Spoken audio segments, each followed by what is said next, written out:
do that portion of things. Just in Mainly case. mainly for copyright in case I break out into song, because I have officially had an issue where I had to be like, no, that's me singing. Wow. All right.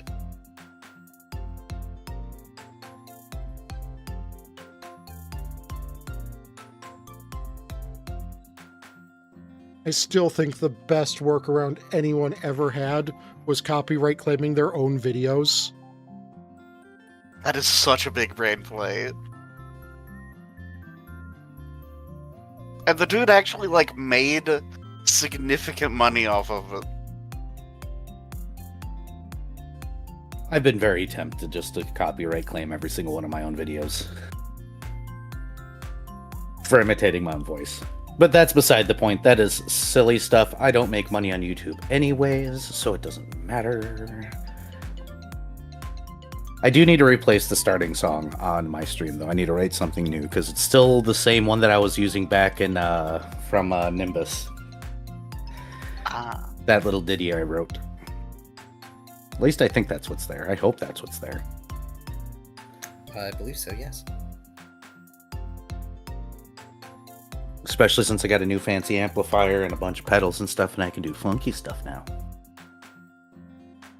Speaking of music, are we ready to rock and roll?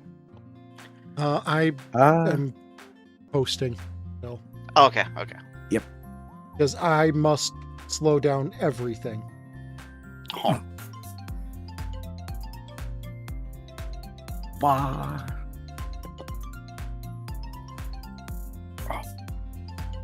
Absolutely not, Raijin, because you know what that is. That entailed. Huh? No, we're not showing that. Cal, of course, already got fan art. I think we might hold it off for next session. Just so that way we can get rolling right away. So, Urvas, if you're out there, remind me next session, and we'll put it up. I just want to get into it today. I got a bunch of setup things to do. And these guys got initial roleplay to do.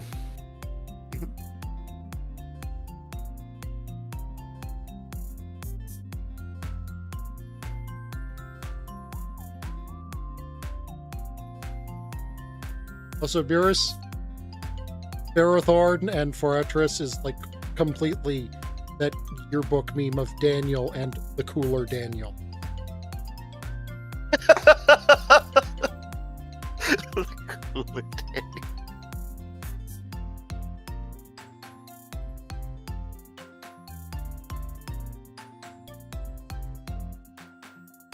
Okay, I have finished posting.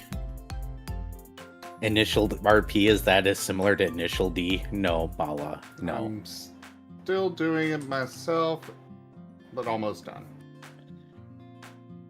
Oh, tell 2 weeks. I'm gonna need that whatever you want for your retailer art thingy. Yeah, should be good by then. Cool.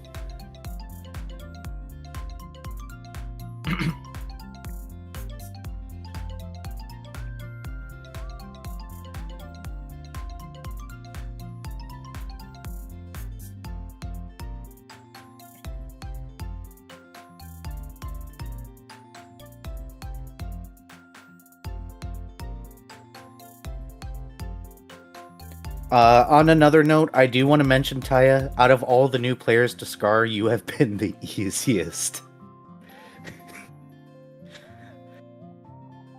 I'm sorry. Why are you sorry for being easy? Taya, you don't Because understand. of the implication. Oh, yes. Having watched other session zeros, you pick it up very quickly.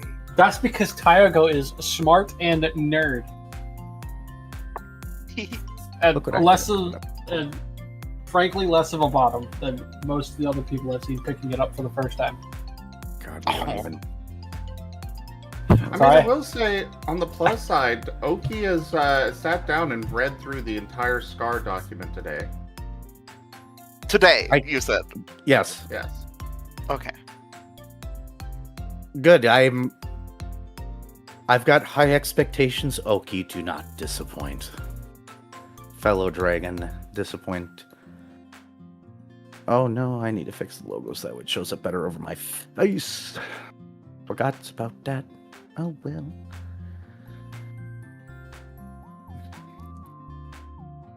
Like, I know Vari and Viv picked it up relatively quickly, but I think you're the first person that I've personally dealt with, Taya, that just went, oh, I get it.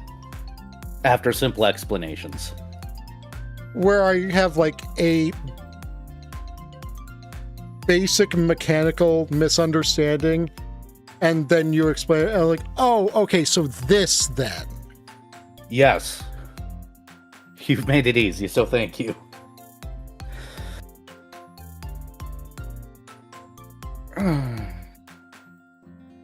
People who read the books are saints. People who only need a slight clarification are better. Well, I would definitely prefer... Like, I do not want to say that, though. Because I would rather people ask questions. Absolutely. Provided they actually read it, but... Yeah, that was what I meant by that. Oh god, this is the wrong thing again. I'll have to fix that. Gosh darn it.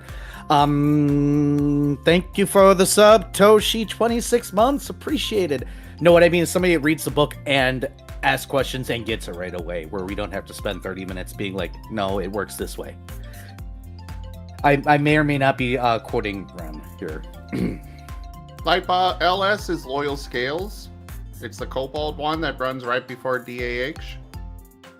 But yeah, I am ready if you guys are. You ready there, Taya? Yes. Fantastic. Let's meet up and do intros.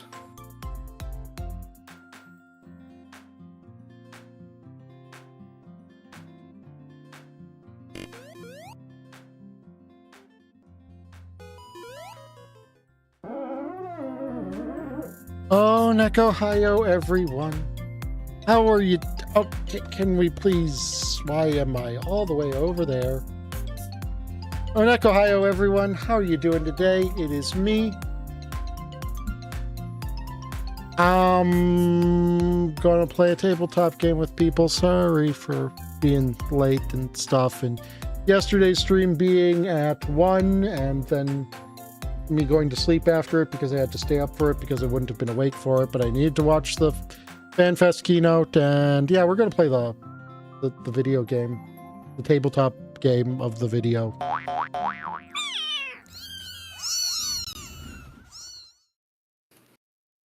Well, yeah. Rawr. All right, I'm back. Welcome back. Shall we begin intros? I don't think Taya's back yet. No, I'm back. Oh, fantastic. Sure, introductions. Hi, I'm Drunk Dragon Era. I'm going to be the storyteller for this game, and welcome to my first attempt at running Scar. I'm sure it's going to go absolutely fantastic, despite the fact I am a dev for some reason. And we are officially in alphabetical order for introductions, so we're going to go straight to Taya. Taya, just as a heads up, name, typing, and all that. And changing my name in the server. Yep. Well, hey there. Oh, yeah. My name is Bjor Stonekettle. I'm up. I'm kind of sick of this fact that everyone always portrays dwarves as, being Scottish. But when it comes down to it, we come from Viking stock. So, I settled up in northern Minnesota and, really wish that our Vikings could do a damn thing. Seriously, how many teams have never even won a Super Bowl? As I feel Anyway, my dad will over the grave. I'm fucking shriveling IRL. Anyway, Are you a I'm an Earth Vikings type. fan? Why? No, I'm a Bengals fan. You think we Oh, won well, Well, that's because of the Uh, Bengals. What were the other things that I needed to tell about myself? Element, and yeah. I said I was an Earth type. Oh, then you're good. You just passed Okay. off to Vari. And yeah, I'm Vari, and I'm playing Kalik, the nature fire type, Fomorian wildfire. Yeah, just You were about to effectively say just a little guy, weren't you? no. God.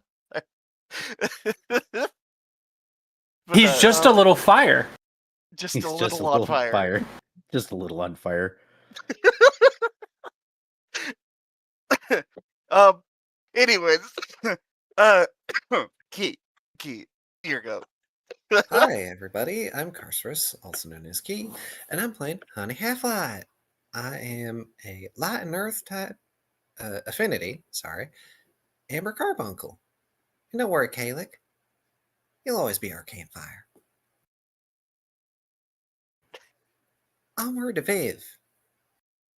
Well, hello. I'm Viv. I am playing Maine, the Cerberus. Fire and Sonic type. I am one of the drivers. I am here to make mostly Zim question everything he knows about me.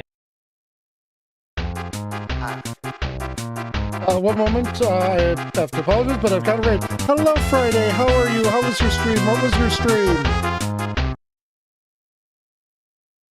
Can we get a shout out for Friday, please? We're doing intros for our new tabletop campaign, and I will now be responding in chat. Yeah, shout out to Friday. Friday's a pretty great day. For a lot of people, it's a payday, it's, we got 2 great games on Friday. You're silly. There's... All right. Anyway, onwards to Razor. Hello, everybody. I am Raw Zim, and I will be playing as Razor, the fire psionic type fire dog, or fire I elemental. What? I heard that hesitation where you almost went down Paint's line. Continue, sorry. Maybe a little. But yeah. He's just gonna set things on fire. It'll be great. And off to Yo-Yo. Hello, I am Tullius, and I will be playing Yoaliquatl, otherwise known as Yo-Yo, reluctantly. He is a Shadow Wind type. He is a feathered serpent,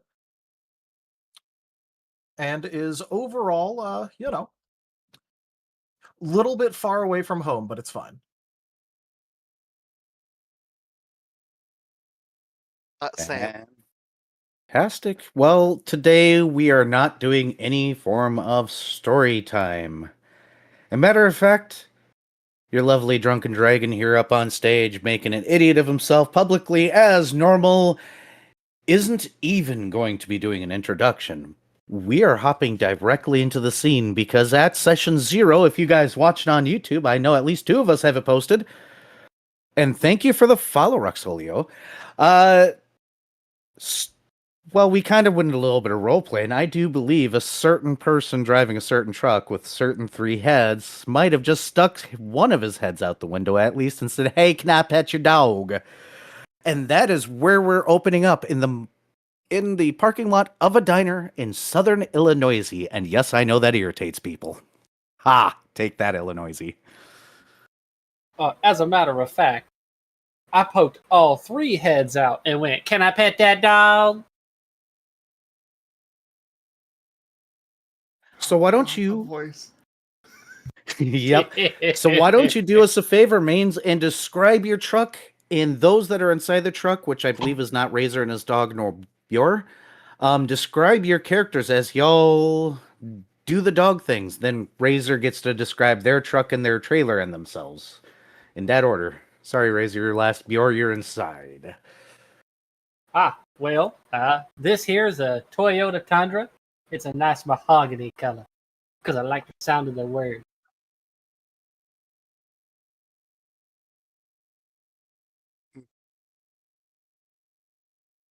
What else was I supposed to describe? What? I'm a 7-foot tall maned wolf with 3 heads, wearing 2 trucker hats and a kopili that I stole. It is now mine by right, by I will take conquest. it back one day. Nope, it's mine by conquest.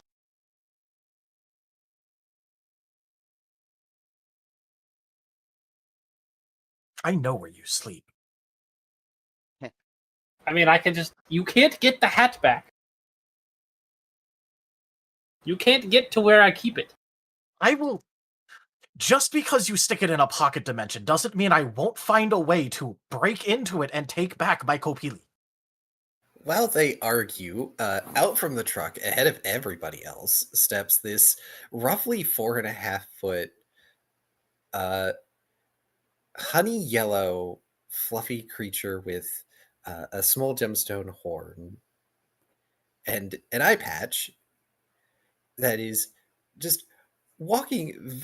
They look so happy. They are smiling from ear to ear as much as they can as they approach Razor and their truck, trailer, and dog.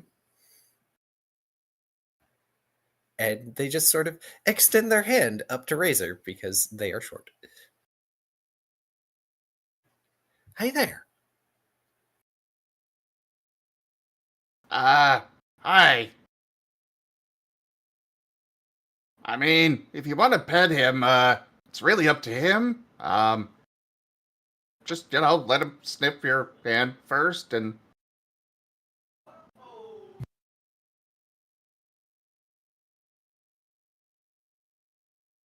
Distant. And I guess I'll go now since, been Yeah. brought into the scene. So, I am playing as Razor.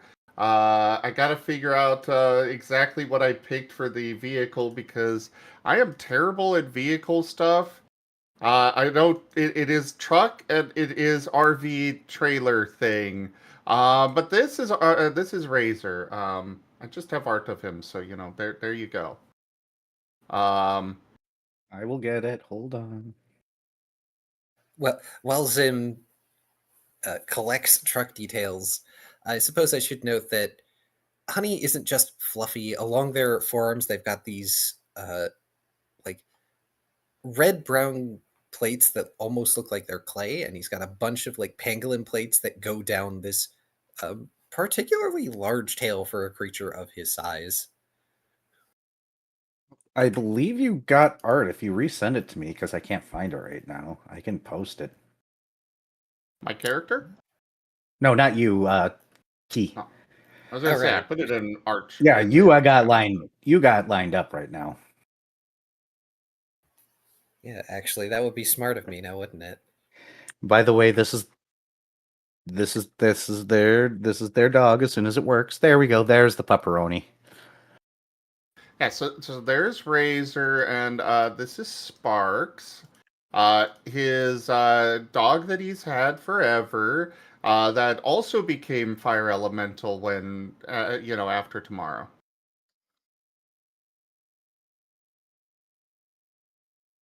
But his focus is more lightning, while Razor does actual fire and burning and incinerating and scorching and, watch it all burn.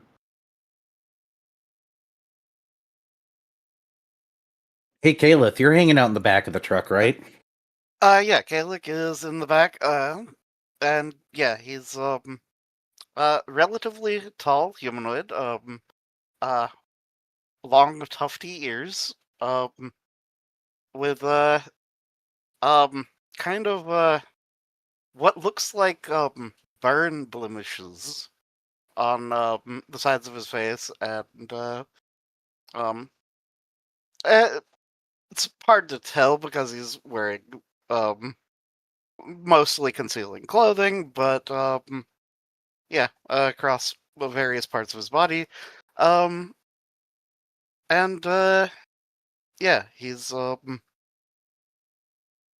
just hanging out in the back of the truck for now. Keeping an eye on Honey. But does not seem too terribly interested in petting dog. You monster. Well, Yes. it's fine. Trust me. You don't want Kalik near your dog. He will growl. Yeah, Kalik actually appears to be actively avoiding interacting with dog. And yo, why don't you describe thine self? Well, I'm assuming Maines is getting out to interact with Pepperoni. Correct. Yep. Yo-Yo is a about 7 foot long winged snake.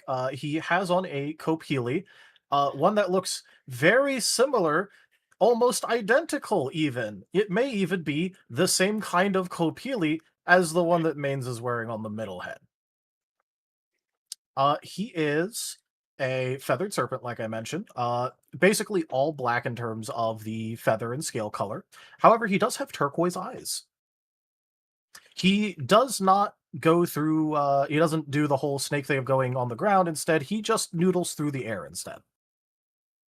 He noodles through the air noodly. In a noodly fashion.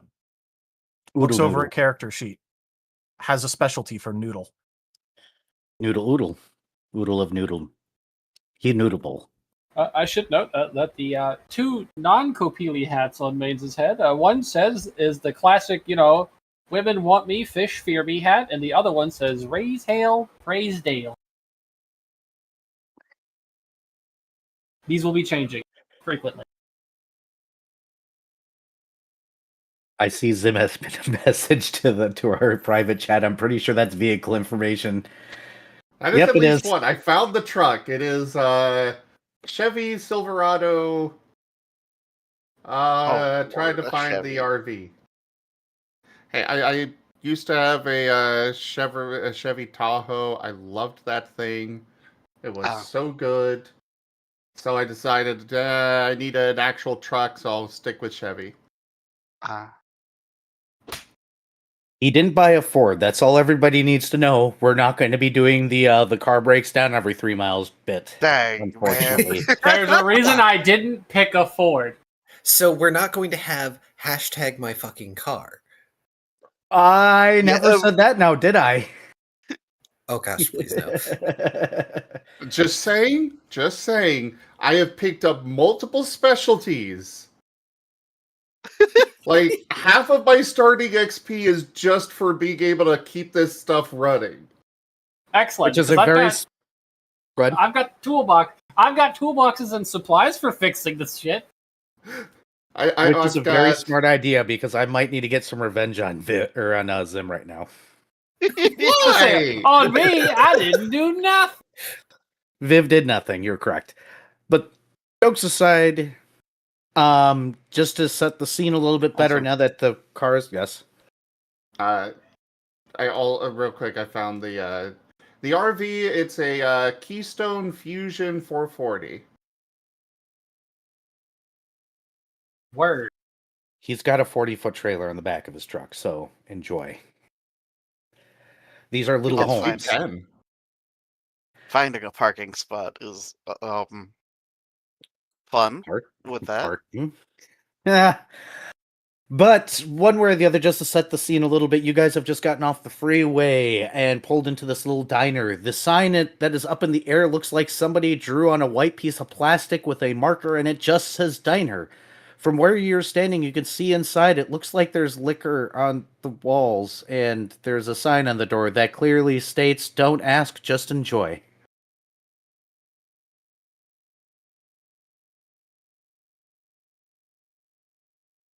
Sounds like my kind of dining. Don't ask, just enjoy. Honey is engrossed in trying to get Spark to let them pet.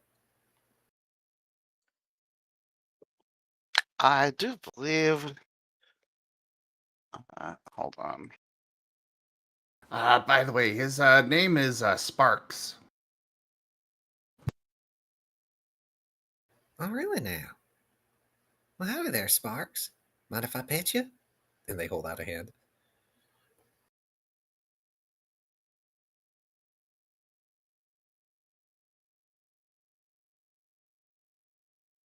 I guess we should probably decide if Era's playing the dog or if I am. You're I kind of playing your assumed dog. he was. I'm not playing Yeah, your but doggo. you played Rex. I'm not playing the doggo. You see, Rex Oh, is okay. easy because all I have to do is shout cowabunga every once in a while and duder and be a little bit of a yeah man. Booyah. Yeah, like 90s, pretend 90s slang, and we're good. I'm not playing the doggo. Doggo's yours, buddy. You already done the doggo, and I heard that, by the way. The pause where you almost went down the paint line. Oh, it's too bad Oki's not here either. In chat. Sad. Why do you want Oki here? They were commenting on my tail, and I want to point out my 3D model has an accurate tail. Oh. I like Well, showing anyways, off the tail. Sparks will sniff at Honey's hand and then lower his head a bit. Honey has a very sparkly eye and will pet Sparks gently.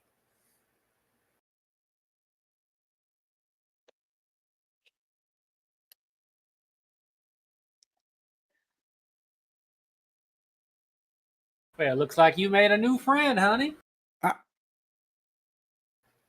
I make friends everywhere. Honey Yeah, I've does noticed always that. make friends.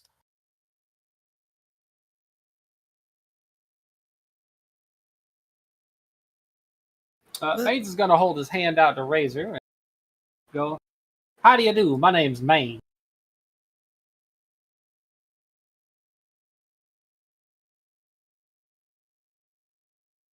Razor will take the hand and shake it.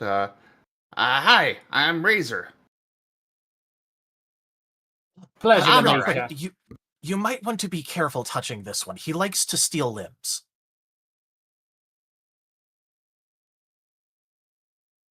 What? Bates just Is smirked. that where he got all the heads? That and look at the leg length. Unfortunately, during tomorrow, I was right next to him. Wait. So he stole all of your limbs? Correct. I don't think that's how that works. Oh, so that's why Maines is so tall. I didn't hear that story before. Yeah, me neither.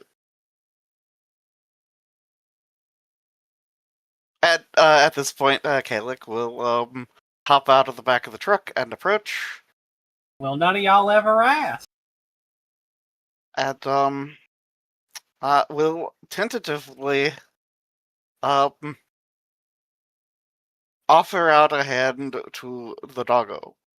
But here goes fun thing. Kalik has a negative dot in persuasion versus animals. Yeah, so by the way, no, your dog does not like Kalik.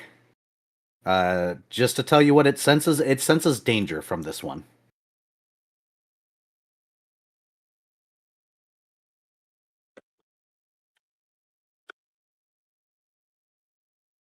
So Okay. act appropriately. So I'm gonna I need go to ahead take- and Whoop. roll a persuasion. I need to take a moment, Mm-hmm. cover a couple things. First off, yes, for the chat stuff. Yes, I have a truck. I also have a trailer for the RV. That way, if we need to, I can unhitch the trailer and just drive the truck off to where we need to go, rather than, hauling the 40-foot trailer with me everywhere. And as somebody that has parked a 40-foot trailer as a job, those things suck. Why is They're it awful. called a trailer if it comes out before the movie? I'm done. Take your point of damage. This isn't even a pun or a joke. I'm legit. This is a legitimate question. Like you started talking about a trailer, and I started thinking, why is it called a trailer if it comes out first? It was like going to be a joke about this, like you have a trailer so we can know the RV is coming, but then it actually got me thinking about why the hell it's called a trailer. God damn it, that is actually a... Yeah, for cars, the trailer follows. Meanwhile, It's in for the name, movies, trail. it comes before. Yeah. What the fuck? Oh, they used to be shown after movies. Well, it's you drive that on makes sense, parkways then. and park on driveways. I think we should move on before we get caught in a logic loop and hurt ourselves. Well, we've gotten the answer. It's because they used to be after the movie instead of trying. That actually makes like Marvel post-credit scenes kind of a callback to how trailers Yeah, used to be. Post-credit scenes are basically actual trailers. I thought that was Time a is a joke, flat but yeah. circle. The So other thing to answer from the chat real quick, Sparks is bigger. Oh, Yeah, Sparks Oh, is shit. 7 feet tall at the shoulder. Good Oh, lord, that's a gosh. dog. you're huge or large? I didn't know you had a horse. Damn. Oh my Yes. gosh, honey loves Medium them. goes up to 8 feet, by the way. Yeah, medium is okay. I guess it's well. They're 7 feet at the shoulder, which usually means they take up 2 squares. But we're not going to get in that pedanticism right now. One instinct persuasion. Hey, that's better than negative, Kalik. Uh-huh. So at least your dog's not terrified of Kalik. It's just there's danger there, and they might not fully trust him. So Doggo might slide back slightly.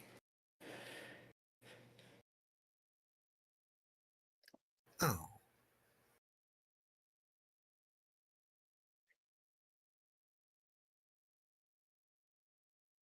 And then Kalik will offer a hand to Razor.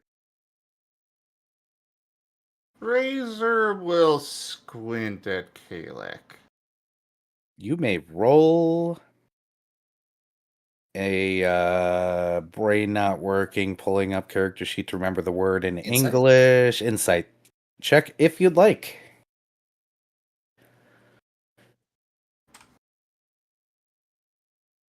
His dog generally likes everybody. So if they don't like him...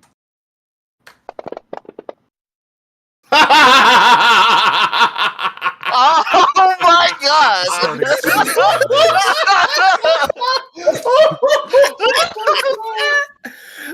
You know what? I made the mistake of going out and talking to Ren right before session. My bad. But I'm sticking with it and taking my boost die. Oh my god. I feel like a honey's first instinct in seeing Razor squint is to just sort of go up alongside Kalik and just gently pat Kalik's side, going, "Oh, Kalik's harmless." Oh no! I've got this. They botched. They must be some sort of fire out situation. They must put out fires or something. Better keep an eye on that The one. antithesis of him.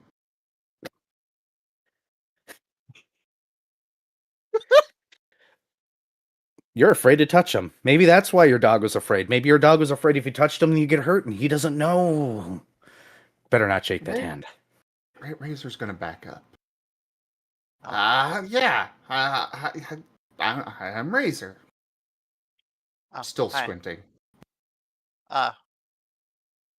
Kalik will look down at his hand, and then back at Razor, and then we'll just put his hand down. Sorry. Oh, it's all right, Kalik. Some people just gotta be cautious. Yeah, that's fair. Now, as much as I'd like to own this awesome truck, I'd very much like us to get back inside so we can maybe eat. I hope I can commandeer the kitchen. I don't think they'll let us commandeer the kitchen. Normally, places do not let you do that, honey. But they got facilities.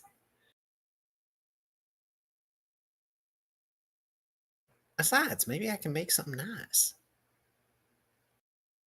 I'm just going to point this out, but it is going to throw me off every time somebody calls them honey.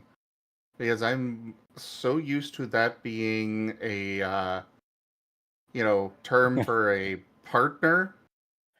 Oh, Well, there's also honey bunches of oats with and stuff like that. Where honey, the disappointed thing. Yeah. Not Oh. name honey. oh. Honey's name is literally from like honey, the food, like bee honey. Oh yeah, because it's sweet. Sweet, sweet, and good to eat, just like you. Yeah. I'm gonna go ahead and head in and try to find a table. So Yep. So when you walk in, there's only 2 of the little stool things taken up. One by Bjor, who can, after I'm done with this description, describe themselves fully, and another one taken by an individual that seems to be wearing a hoodie with the hoodie up. The person behind the counter, and by the way, behind the counter there is a full bar, as well as the area where the food's supposed to come through seems to be covered by some sort of curtain. There's a dino man standing behind the counter. He like straight out of like the anthro fanfic levels of Dino Man. Like we're talking anime levels. Are we talking Velociraptor or? You're not particularly sure, but he is definitely about the right size for maybe raptor, but he's got the feathers, but he also has a hard plate on his forehead that goes all the way back, so that's not a raptor. That is some sort of dinosaur. We talking like dino saucers sort of anthro? We're Or, talking anime Dino Man. Have you ever seen like dinosaur people in anime? How bad they are. Well, this is one here. Like where somebody tried to draw a dinosaur and failed somewhere halfway through and just gave up and drew the rest as human.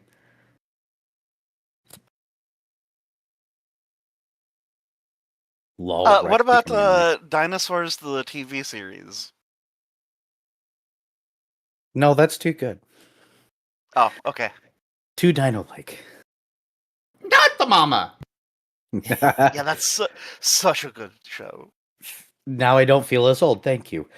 But yeah, otherwise it's a very classic diner. It just has a full liquor bar behind the counter and a sheet over where the food comes out. There is a radio one, and where the TV used to be has definitely been removed. If the rest of you would like to file in, you can see the same. We certainly will. Yeah, Kalik will head to like I guess whatever constitute as the back corner of the restaurant. The back corner is currently taken by Hoodie Man, so you can sit on a table with him. Otherwise, you can probably sit adjacent to Bjor, whom go ahead and describe your character, Bjor. Sit adjacent. I thought you said Saint adjacent. I was like, who the fuck is Jason? It's your name now, Bjor. I'm kidding. Go ahead. First off, I would just like to share with people. They can look over on my stream on this. Don't draft using AI. Draft using collage. It's a lot more fun. Yes. Oh, The forgot thing about that that he had image. sent for reference. Hold on, and now I gotta find it and put it up because it was too great. Oh yeah. So This was my reference image for my character. Where is it? Where is it? Where is it? I need to find it. Where is it? Where is it? Scroll. It should be in the game related. Nope, I got it. I got it right here.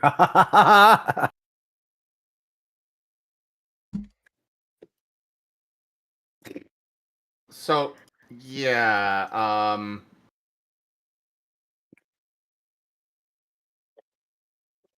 Anyways, This is what Taya gave me for their character reference. And why is it done in... Okay, whatever. I love it. It's so Minnesotan. I'm just gonna get this and copy. A resplendent offering. Okay. Carcerus tipped $50. Thank That's you a lot so of much for mums. that, Key. It's a huge help. I could get shampoo.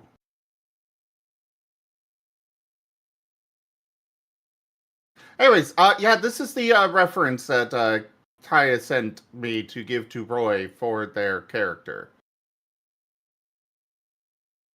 Yeah. It's about the most Midwest thing that's ever come out of the Midwest.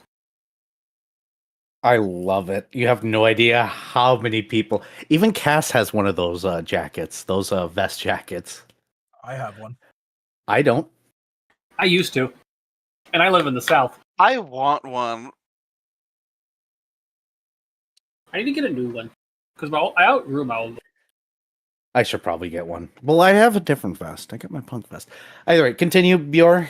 Anything you want to add to that, or? But yeah, so we have two characters here who wear a trucker hat.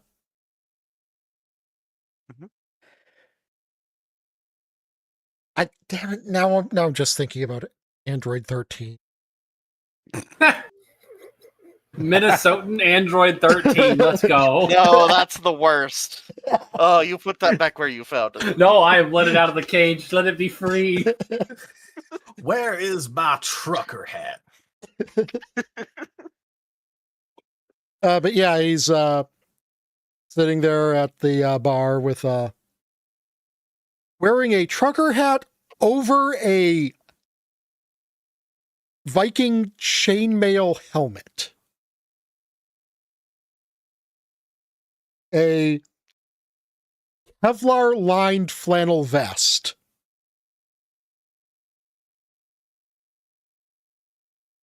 Heavy steel-toed work boots. A giant hammer on his back. And a I nearly said a warhammer of holding. A fanny pack of holding. A Warhammer of holding. Here, hold this. Bang. Oof. Yeah, so Kalik will sit down beside Bjorn. Are you all going to settle around Kalik and this dwarf? Yeah, Or- Mains is going to sit on the other side. Mains is also wearing flannel and trucker. Kalik has a What? look of deep concern at Mans because he didn't actually intend on surrounding the guy. He, Wasn't he at the bar? yeah, Yeah. yeah, but like etiquette, Oh.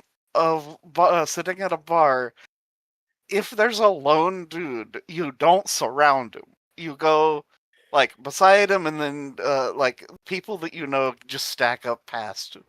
Would Kalik know that though? Yes. No, like Oh. I don't Well, think yeah, I Mains guess. would know that. Oh, Mains is just doing it to be mean. Got it. No, I said I don't think Mains would know that. I don't Oh. think he would have that information about bar etiquette.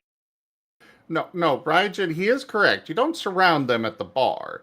And at the bar, you can sit next to them. It's urinals where you have to have a space between you and the next person. Yeah, I mean, all right. So it sounds like you're surrounding poor Bjor one way or the other, and you guys are going to filter in. Honey, are you going right for the kitchen door? Well, okay, look, I'll let Honey, Razor go in a second. Honey was not raised in a barn. They are going to ask who they assume is the person in charge, which is the dinosaur person, if they can make use of the kitchen. Where are you sitting, Razor? Well, first off, Razor's going to be checking the door for whether Sparks would be allowed in. Yeah. The guy does not seem to give three shits if Sparks comes in or not. He's probably seen several sentient pharaohs walk into this bar. Well, yeah, but just checking for the signs of only service animals and whatnot. Nope, any sign of such has been removed from the door. The only Cool. sign that is on the door says, "Don't ask questions, just enjoy." In that case, he's going to go in and take a booth.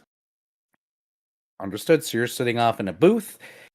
When you speak to the dinosaur gentleman, honey, the guy goes, "Nah, man. The what are they again? Dwarfs? No, not dwarfs. They're the other ones.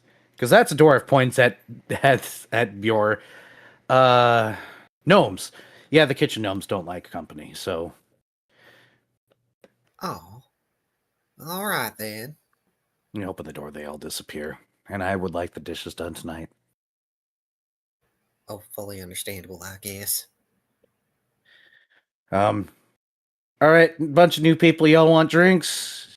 Are y'all that drink it before noon type? Oh, and whenever you're ready for food, just the dwarves like breakfast foods. Hence why we're still quote unquote a diner.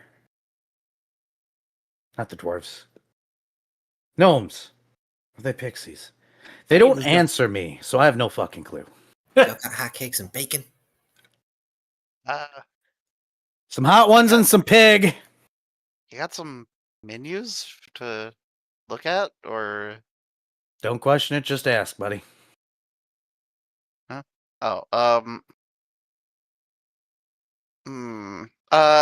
This is going to require an insight check at a -1. Because shoot, this seems like kindness. 1, 2, Go for it. 3. Can Go ahead. honey assist? Yes. You Honey Can probably names assist. need to. assist? You got teamwork, yes. One of you can throw. I a do. teamwork. Go ahead and throw I it have in. teamwork and insight, so whichever one you want, take your pick. I also have both, so it's just one of each from each of us. Okay, yeah, so 2, so that's definitely enough to shrug it off, I figure, and be like, okay, some pancakes. Some flappers. You at the booth. What do you want? Points at Razor. Well, I'll take some alcohol and justice. Sausage gravy and biscuits. Lots of them. And he looks under the table where Sparks is kind of stuffed in. Make that 2 of those. You don't want a puppy dog bowl? Is that one a smart one? Kind of. We need biscuits and Smarter than it was pig. before, at least. Biscuits and pig and one in a Bakaber. What? Barker Bowl. A Bakaber. What in the world? Ugh. God. Love it. Also, I just had another kind of cursed thought. Oh, Oh, no. no. Is diner order instructions the American version of Cockney rhyming slang? yeah. Yeah. No, like unironically, yeah. The bar / diner keep will look at mains and be like, 1 order, 3 heads, 3 orders for 1 head. Which way you going, boy?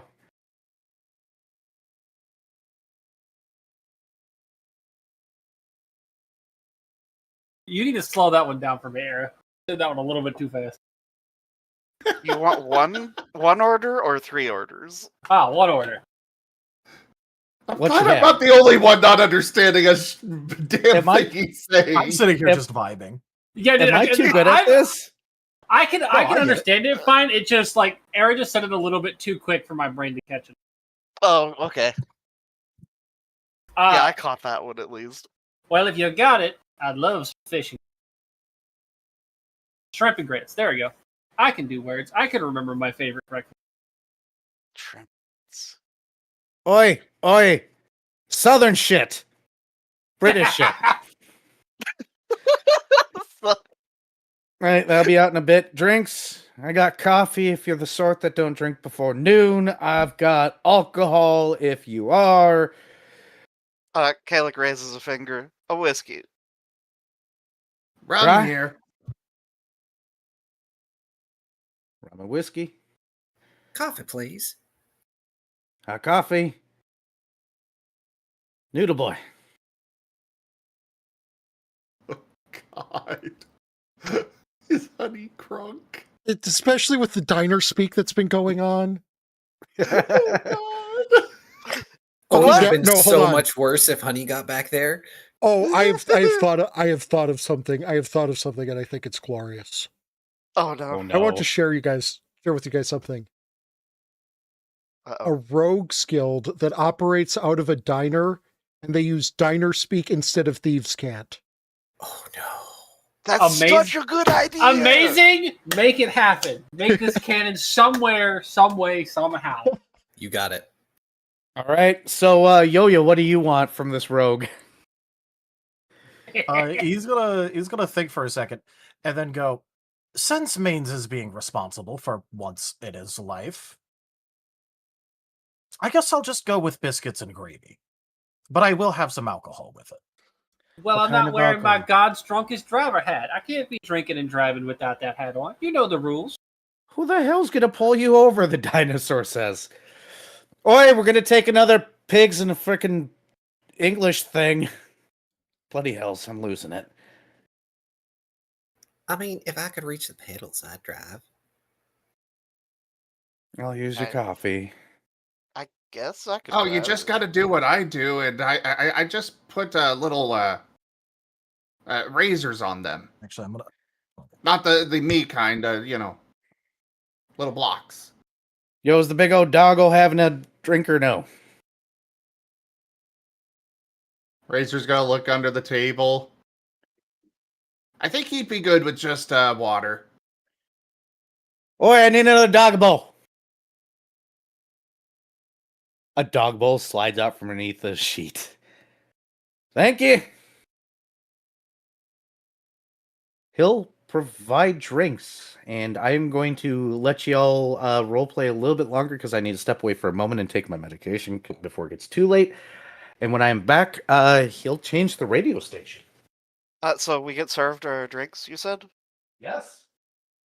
Okay. Kalik will touch a finger to the surface of his whiskey, and will channel a little bit of fire and set it on fire because fire dart.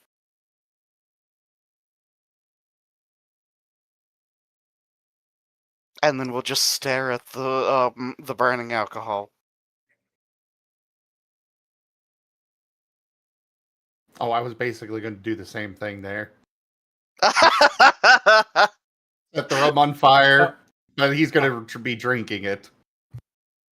Well, I forgot to mention, but Maines is also going to get coffee. Then he's just going to sip at it from one head, another head, different head. He's just going to rotate between the three heads at random. Ah, yes. Honey holds their cup of coffee kind of like it's, one of those big mugs for hot cocoa and sips at it. And he's going to look between Kalik and Razor and just go, oh, night. What? He's doing the same thing you're doing. Kalik just looks over at Razor and does like the surprised blink blink. Oh.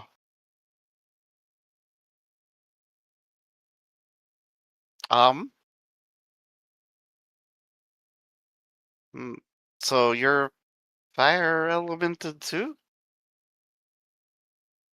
Well, yeah, you could say that. More actual fire elemental. Oh. I could just become a whole ass fire Oh. and fly and stuff. That's pretty cool. I agree. That's really cool.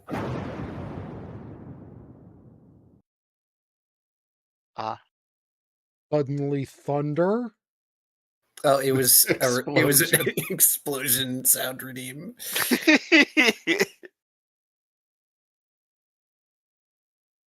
We ain't opened no books in his here campaign. Yeah, I'm not an elemental per se.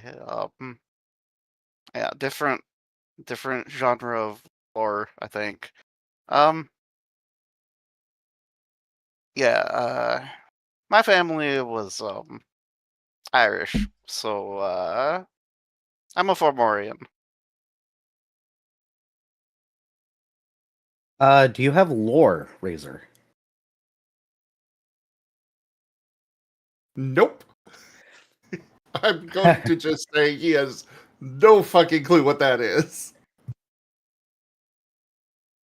Well, I guess I can let the dice decide. Who knows? Maybe I'll get another botch. Do I have a chance to... Oh, yeah! I don't mind building up some extra boost dice at the beginning. Also, You have no clue. Unless you want to just no willpower clue. that. Go give Ren a No. hug and willpower it for boost dice. All right. No, you have no fucking clue. But the guy behind the bar suddenly turns up the radio and goes, oi, newscast. Do y'all mind? Nah, not really. All right, you can finish your conversation in a moment. He turns it up as the music is coming to an end. He goes, I hate that song. Voice on the radio comes on and goes, good morning, Chicago! You're tuned to KSTP TV, broadcasting live from the broadcast tower alone because Lord knows you wouldn't fit in there with me, and nor would you want to. Voice for TV, face for radio, that's your boy Glonin. Sun's out over Chicago today, beautiful day, a beautiful day in the city, and it's still against all odds and good sense here. 10 years out from tomorrow, folks, 10 years, and we're still standing. The buildings are still standing, most of them at least. Some of them are still standing in ways that architects didn't intend, but they're still standing. Hey, don't forget that you can catch us at kstptv.magi anywhere, anytime. That's the beauty of it. Now let's get into it. I've got stories. First up, big news out of the SNWD, the search for the nuclear weapons and documentation. For those of you just tuning in for the last half decade, 5 years, folks, 5 years of searching for a bunker, every silo and every cabinet on the planet, and the official word came down this morning. Nothing, zero, not a warhead, not a blueprint, not a sticky note with an equation on it. And it's not just bombs are gone, the knowledge is gone. They've interviewed top nuclear physicists, people who've spent their entire careers in this field, and they can't remember the physics. Not just won't talk about it, can't remember like it was discovered like it was never discovered in the first place. Just gone out of nowhere. Out of every head in the planet. See, now you got me doing the goddamn fucking Southern. I knew it was gonna settle in.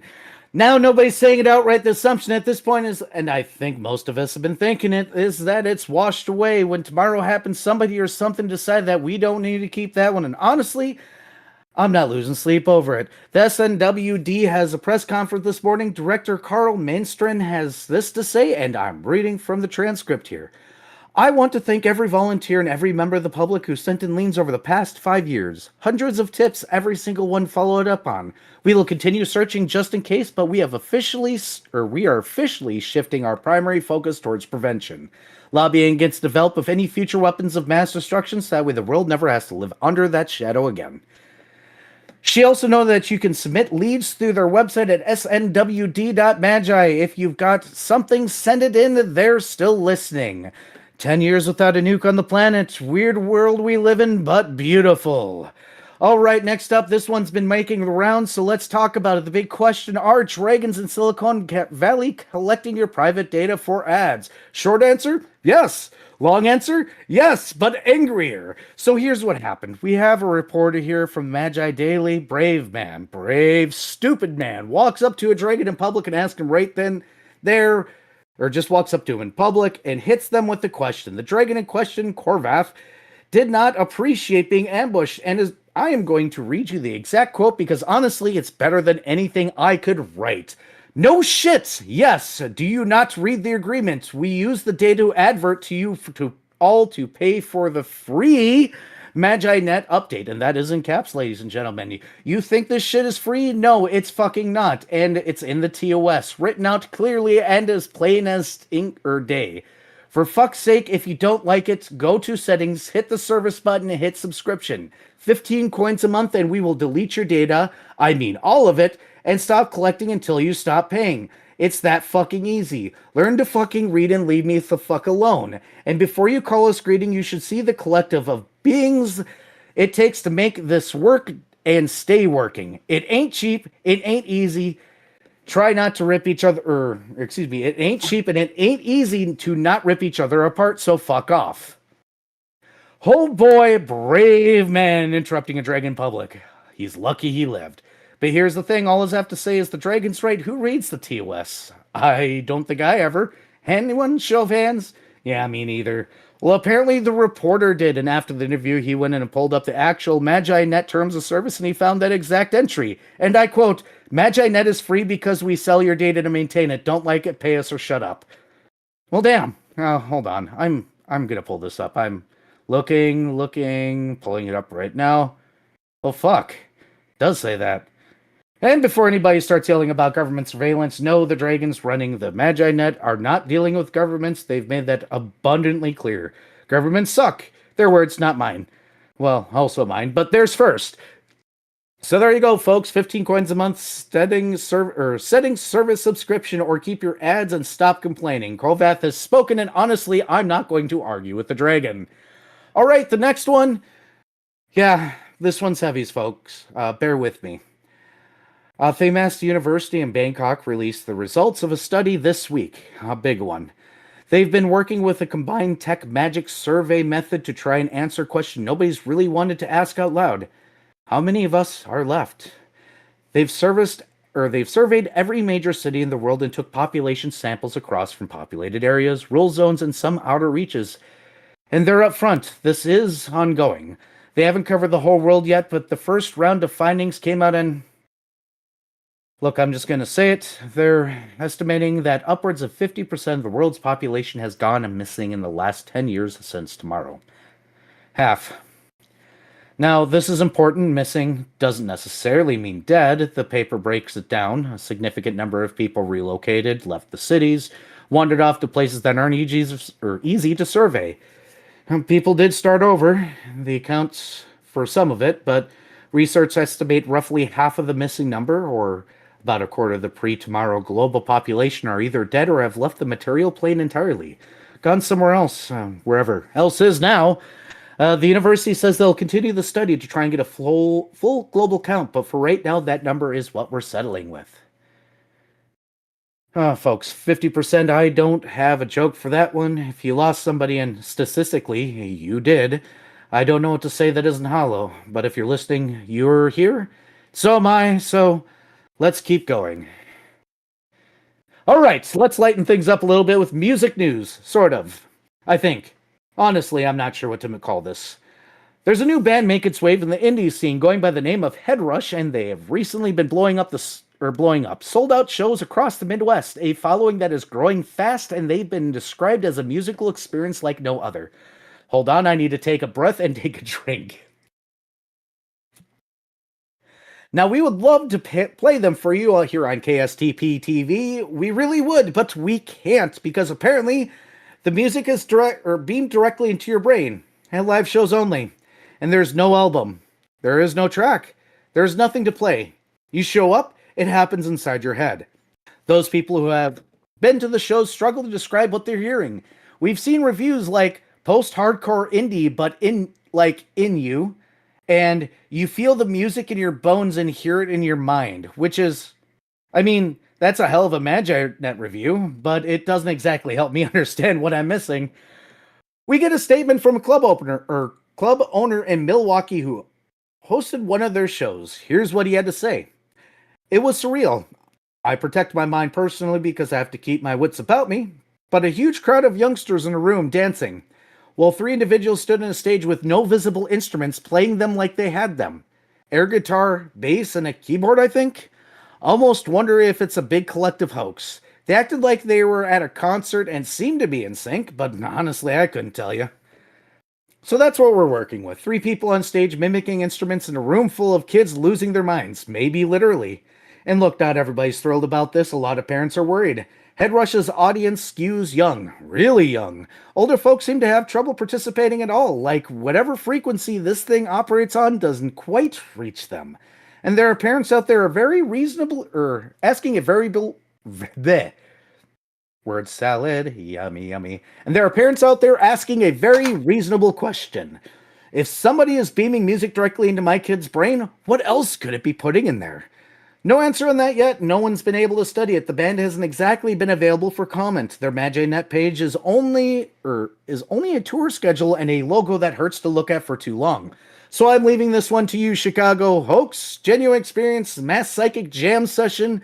Hit us up at kstptv.magi and tell us what you think. And if you've ever been to a show, what's it like? Because generally I want to know, and I generally cannot find out myself, for I am tragically old. And now for something deeply, profoundly stupid. 2 MagiNet bloggers have entered into what can only be described as an arm race of idiocy. In one corner we have Jib Jam Rogers, self-proclaimed Florida man. In the other we have Billiam, just Billiam, the self-proclaimed Ohio man. Both of them have been posting increasingly dangerous and unreasonable stunts to their channels, each trying to dumb the other out. It is, and I cannot stress this enough, ladies and gentlemen, not a competition worth winning. Now, Jib Jim has been open about the fact he is not the official Florida man. Florida man, as we all know, is less of a person and more of a force of nature. But Jib Jim seems to think that if he tries hard enough, he can claim the title. Which, buddy, that's not how Florida man works. You don't try to be Florida man. Florida man doesn't try. That's the whole point. As for Billiam and his bid to become Ohio man, sources say that Ohio man is not a thing and Sources say that Ohio man is not a thing anybody has heard of because it's Ohio, and frankly, no one's checked in Ohio for a while, nor should they. But let me give you a taste of what these 2 have been up to. Last week, Jib Jim posted a video of himself attempting to ride an alligator across a canal while juggling 3 enchanted fire crystals. He made it about 4 seconds before the gator rolled. The crystal detonated, and Jib Jim was launched into a mangrove tree where he remained smoldering for approximately 2 hours before someone bothered to get him. As my voice apparently decides to go out in the middle of this, give me a second.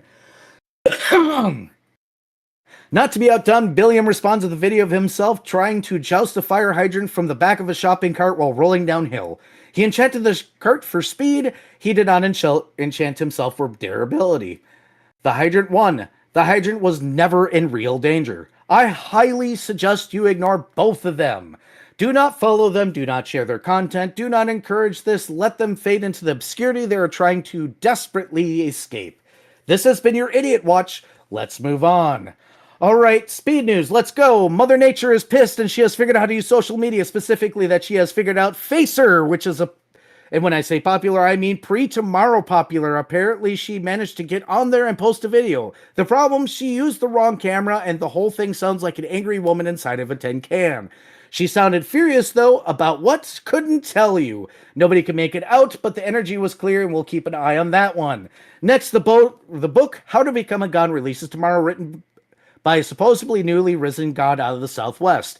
Though an in-depth study says he's nowhere near the power of an actual god, a real name may have been found, but is unverified. So we're not putting that one out there at this time. Pre-orders are, unfortunately, through the roof. Yet another expedition to find Poland has officially failed. No surprise there. If you're new to this, don't ask. If you're new or not new to this, yeah. The flying pig epidemic that in the area of formerly known as Maine has continued, but good news, a group of druids appear to have managed to corral the outbreak to prevent its spread. So if you're in the outside of the former Maine border, your cars are safe for now. And finally, Soy the cow died yesterday after living a long and full life, aptly named after the fact that she apparently produced soy milk for a cow. Nobody could ever explain it. Nobody tried very hard. She will be missed. Rust in soy. Well, it's been a heck of a day, folks. That's your news break. We'll be back in 3 hours with another show, but before the Dragon-mandated targeted ad break, where I slither my fat ass out of this chair to go and get some coffee, I want to take a minute. Just a minute, bear with me. It has been precisely 10 years since the events of tomorrow's 10 years ago today, the world broke open, and I don't mean that politely. I mean the sky split, the ground shook, and everything we thought we understood about the way things work just stopped being true. Magic became real, not a metaphor real, not fairy tale real, real. The kind where neighborhood's house is on fire because leyline opened under his basement, the kind of real where the laws of physics took the day off and never came back to work. And that was just within the first hour because the rest of it then came. People changed, some literally. Your coworker grew scales, your best friend sprouted wings and didn't know why. Somebody's grandmother turned out to be an elf and hadn't apparently always been an elf and was, honestly, kind of relieved she didn't have to hide it anymore. And some people, a lot of people, looked in the mirror that morning and saw something looking back, they'd been surprised for their entire lives. Turns out not everybody was human, never had been. That's just they just didn't have a world that would let them be anything else. Till tomorrow. And yeah, some of us stayed the same on the outside, still human, still just people. Standing a world suddenly had dragons in it, real ones, big ones, the kind that have opinions about tax policy and data privacy, apparently. And we figured out how to live in this world, fast, without a manual, without a guide, without anyone who had the faintest idea of what happened or why. It was chaos. Let's not pretend it wasn't. Cities fell, infrastructure collapsed, governments crumbled, some of them overnight. Supply chains stopped existing, hospitals were overwhelmed with people who are transforming or panicking or hurt or all three at once. And there was violence, there was fear, and there was so much more than fear. Fear was what was happening. Fear of each other, fear of ourselves. And people died. A lot of people died. Some died in the chaos of the first days, the fires, the collapse, the surges of wild magic that tore through places that weren't built to handle it. Some died in the weeks and months after when the systems we relied on to keep us alive simply weren't there anymore. Some died because other people were scared, and scared people do things. And some just vanished, stepped out of this world into somewhere else. Whether they chose to or not, we may never know. We heard the numbers earlier today. Half the world, give or take, gone. It's not a statistic. That's your mother. It's your brother. It's your kids, teacher. The guy who ran the corner store, the woman who always worked her dog past their house at 6 a.m, gone. Everyone listening to this right now has lost someone. Every single one of you. I know, because I have too. So let's take a moment, right now, wherever you are, in your car, in your kitchen, at your desk, or out in the wild somewhere, picking up Magi Net signal on a prayer and a good antenna. Thanks, Brian, for the sub. Let's just be quiet for a second for the people who aren't here anymore. For those who didn't make it through, for the ones who are somewhere else now, wherever somewhere else is. And maybe you can't hear us, but deserve to be remembered anyways.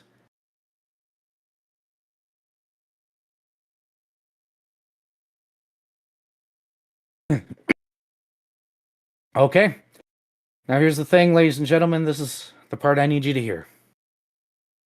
The world is still spinning. The sun came up this morning. It came up yesterday, and it'll come up tomorrow. The regular kind of tomorrow, not the capital T kind. We're still here.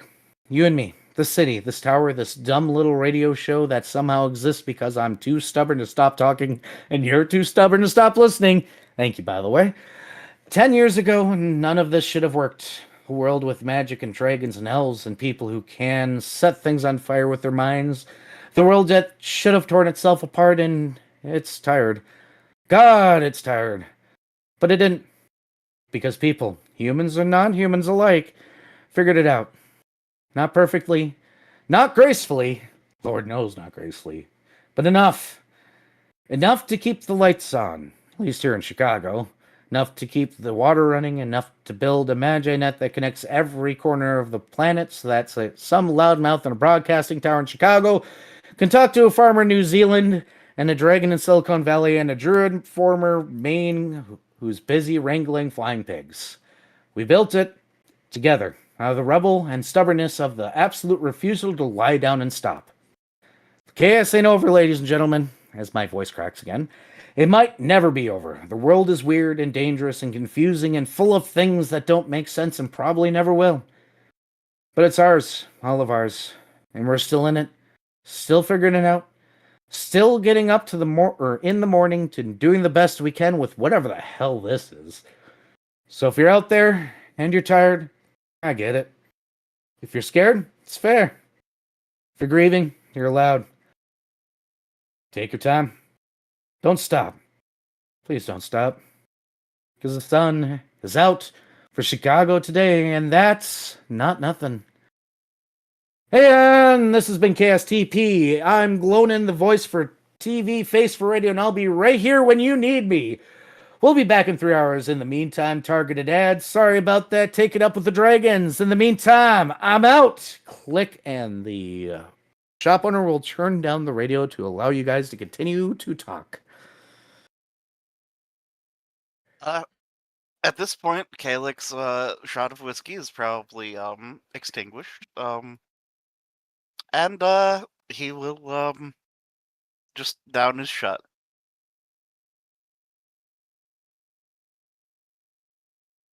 Which is now considerably less alcoholic. Mala, you do realize that the Scar dev sessions are basically a podcast, right? One of To the the many. point where I literally upload them as a podcast on Spotify. Yes, but that would require Mala to have brain cells worth using to figure that out. So how's that for an introduction of the setting, Zim?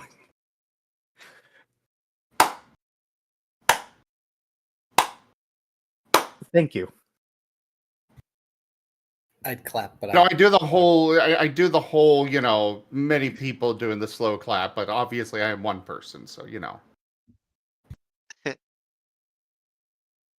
Cheers, you guys are in open roleplay. Your food will come at some point in time. I'm going to tell you it looks like it came out of a 5-star restaurant, yet it tastes like it came from your mother's kitchen. Roleplay, get to know each other a little bit before I flip more tables. I think I've come up with a second character trait other than just Midwestern dwarf. B, I need to not be a piece of the scenery at some point. Don't worry, I was going to fix that. Lane's just going to look over at the dwarf and go, I see you too are an enjoyer of finer things like trucker hats and flannel. VR is going to take a sip of coffee, and he's going to nod. And he's going to say, got a good hat yourself there. That came out so fucking Irish. Oh my god. Just roll with it for now. It's fine. Why do you think everybody does dwarfs like that? it just happens. I don't know. My northern Midwestern accent will either go Irish or Canadian at any given point. I mean, Canadian is far closer, so. True, yes. Just don't be saying sorry. Yeah, you're supposed to say, oop. Now, Dan, how long do you think it's going to be till they're reporting that some of those things we just heard are tied together, like the music's mind controlling the kids and bringing all the weapons of mass destruction into Ohio? Well, that would be assuming that the weapons of mass destruction aren't already in Ohio. It is Ohio, after all. They did say that no one was checking in on it. Exactly. They could be either there or Poland. If it's in Poland, I am not worried about it. You know, last I recall, Cordial was going somewhere around there. And Honey just pulls out this phone that almost looks anachronistic next to everything else in here with how nice it looks, and begins just flipping through some messages.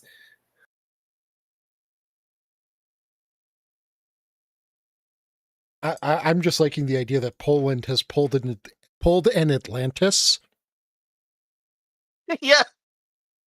I mean, it Yeah, quite- basically has. Yeah, it literally has. Like, you can't go into Poland unless you're in Poland. And you can't get into Poland, so guess what? You're not getting into Poland. It lets you win if you're Polish. Or apparently cordial. Yeah, it says right here from Cordial, and Honey's going to lean over as best they can, just holding their phone out, because I assume that Honey has sat themselves next to Kalik, which in turn puts him at least 2 spaces away from Mains. So he's just like leaning real far, trying to show the message from Cordial, which like their little message flip is just a red circle. They haven't even bothered with an icon.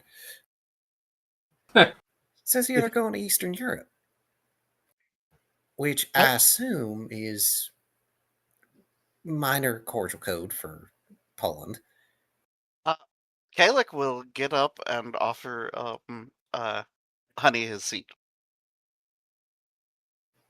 Oh, no, I just need to state that from a real world perspective, Poland somehow managing to have gotten all of the weapons and having a complete lockdown of their borders is in character. Which is why it's so funny. Yeah, it's so funny. This is why it's considered normal news. Because yeah, it's Poland. I mean, we didn't call them Little European Texas for nothing. I mean, somebody can write or roll an insight check on that particular text if they want. Fuck, it's really in me, ain't it?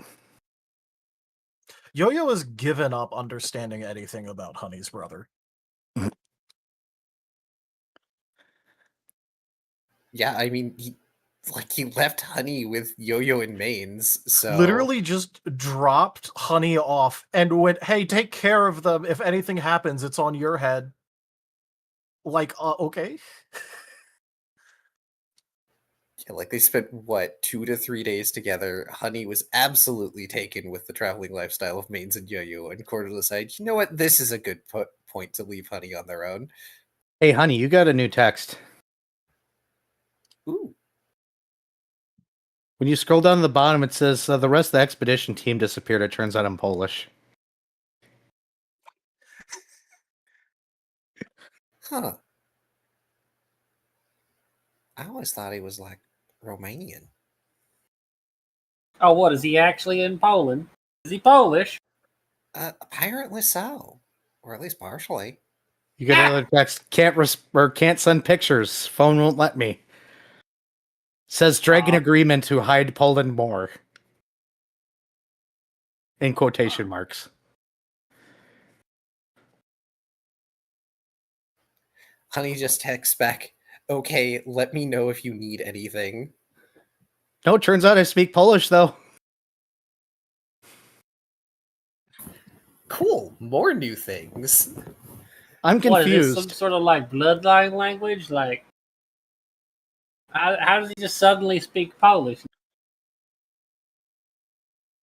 I'm pretty sure that that's how druids work, right? So maybe that's a similar thing. I mean, well, Kalik, you wouldn't know this, but Cordial's whole thing is blood, so maybe. Oh, then maybe not. I don't know. Honey texts Cordial asking if it might be more weird blood powers. You get a response, well, fuck.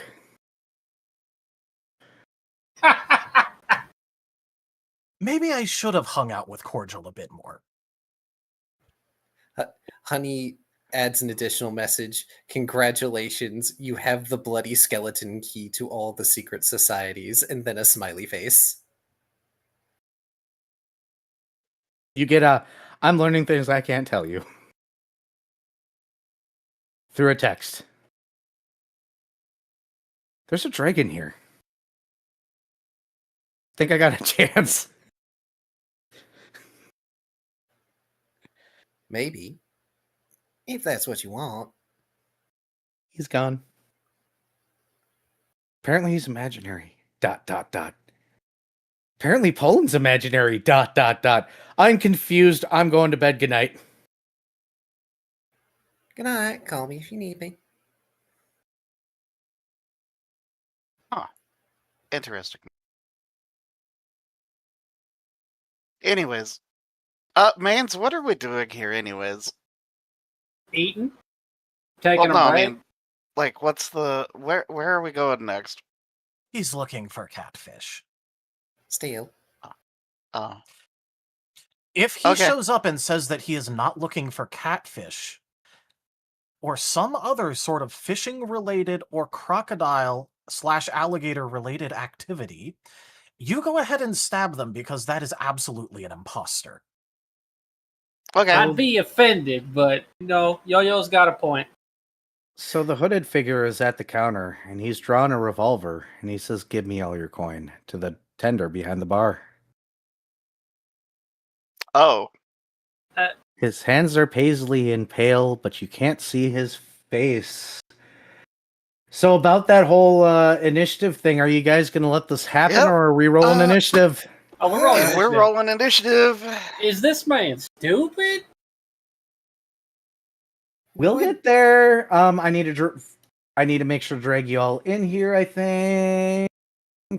And then I'm going to let Tal explain how to roll initiative once I got this, because I think I need to also add an NPC What? for... How do I add an NPC again, by the way? You go into a campaign, go into NPCs, you make one, and then you left click, drag it into the combat tracker. Once it's in the combat tracker, if there's a map, you put it on the map. You went way Oof. too fast. All right, open up NPCs on the right. It'll be under campaign. Create the NPC if it's not already created. Hold up.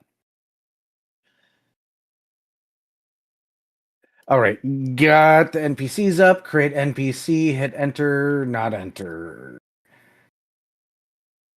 There's what? That's what I needed. And I need to roll. Can you guys see my rolls if I do this? Yes. Yes. Yes, Yeah. you need to go up to the gear icon in the upper right for options. And then in there is an option for show GM roles. Okay, hold up. There's a lot of options here in small text. I'm old. Oh, We and know you are. for Taya's benefit, initiative is your dots in initiative plus 1 dice. And it's just the total of the dice. Yep, mains is... So if you have 1 dot in initiative, you roll 2 dice and of D10 variety, and add it up.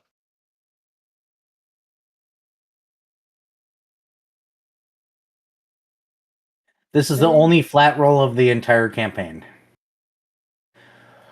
I'm rolling 3 dice, and I rolled all fucking garbage. Not actually, because you do it for healing during rest and stuff too. Oh, yeah. Yeah. How do I roll a pool of dice?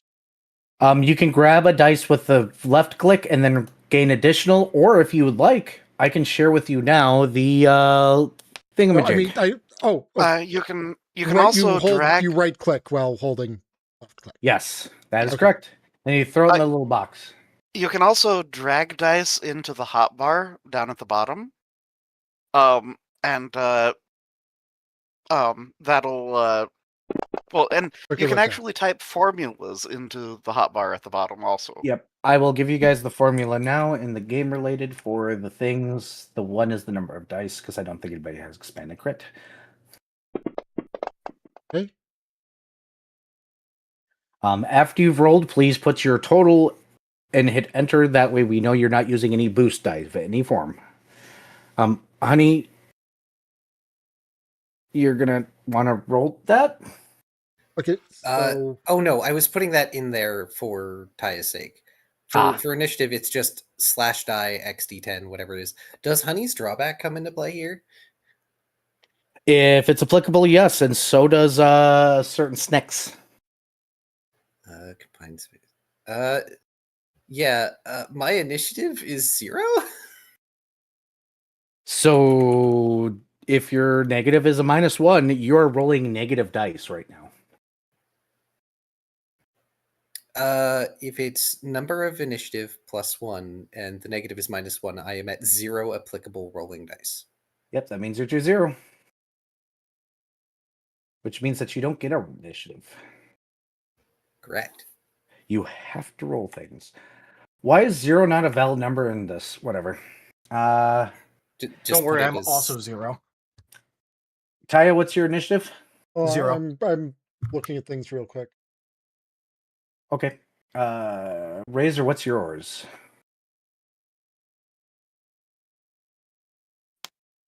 Thank you. I don't know why I did that. No. Oh, Oh, well, okay. I rolled 13 anyways. well, we're gonna have to Everyone's roll up the 13. Okay.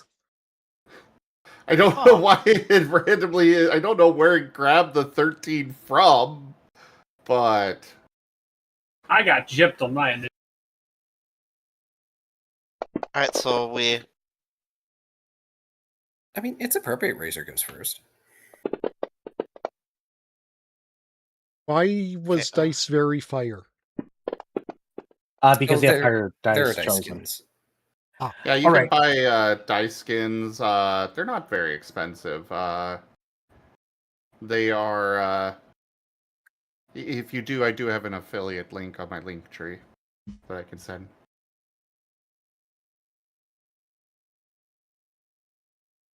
All right. Is everything organized for everybody? let me Somebody tracker. please ban the 2 bots that just appeared in chat as well, please. Moderators, remove What? them from our site.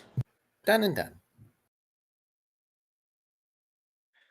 But the initiative tracker should be up. We are going to do this one theater of the mind because they are standing right next to you all, and I don't feel like figuring out map things tonight. There is a Paisley individual, at least from what his hands look like, that have long fingernails that looked clawed. And it is, wow, holy shit, his turn first. So I believe I have his dice Just so you know, hidden. you don't have them set to visible, so we can't see their initiative. Yeah. What do That's I the little little- eye icon thing that I showed you.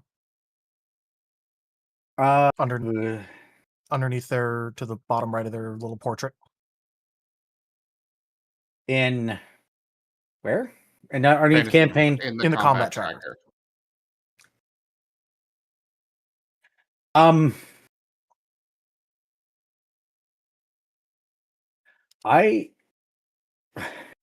right. Sorry, ladies and gentlemen, I am stupid. Give me a second.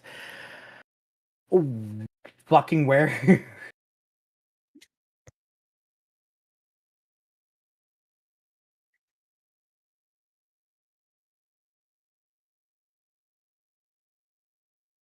Because I don't see an eye under the combat tracker here.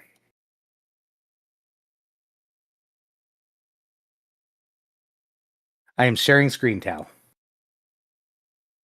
Yeah, just navigating over so that way my Discord window is actually open because it was minimized. So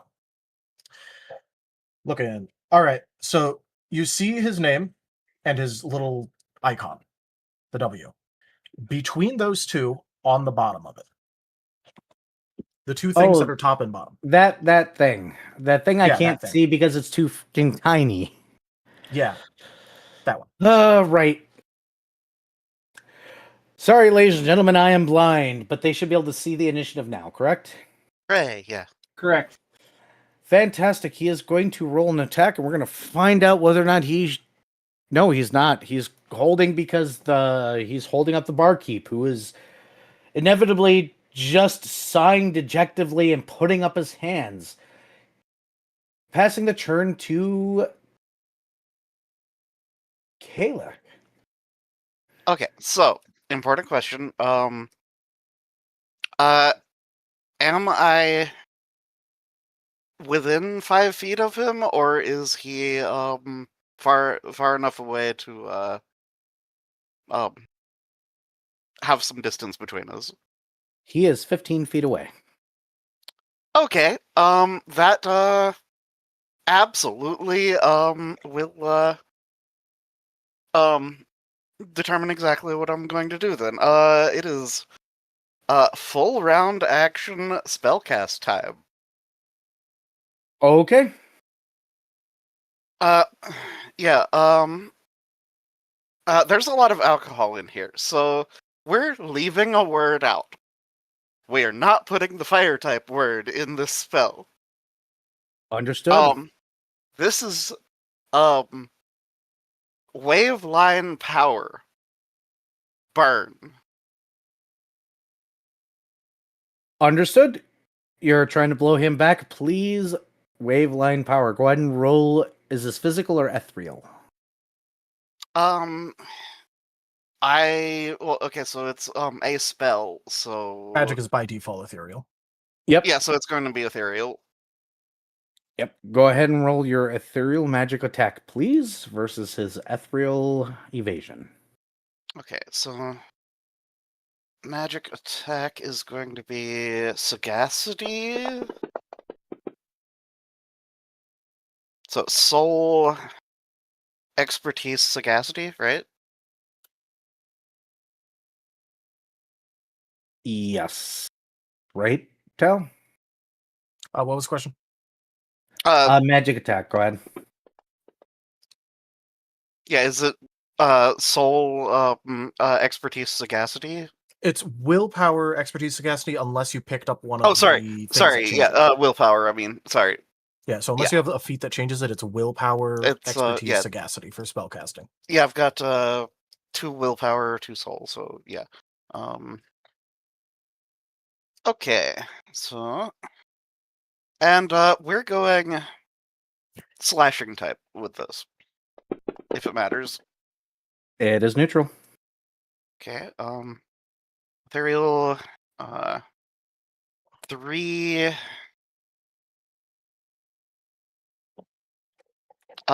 Yeah, does a 3 hit his ethereal evasion? I apologize in advance. Surprisingly, no. I'm gonna. Well, okay, I can only do 2 dice, but I'm gonna burn a body then. Understood.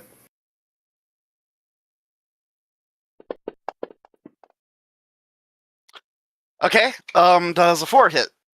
You mean a 5? Well, no, 4. You're correct. 4 does hit.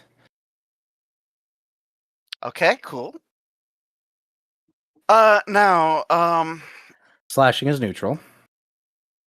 yeah, so this is burn on this power. It is 2 dots of power.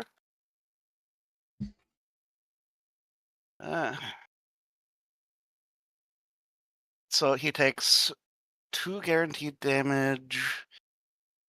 And I roll 6.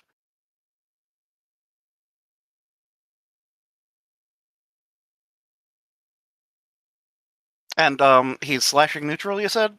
Yep. Yeah.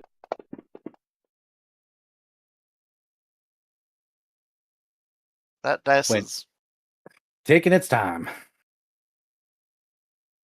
okay. All right. So that is 6 damage. And wave. So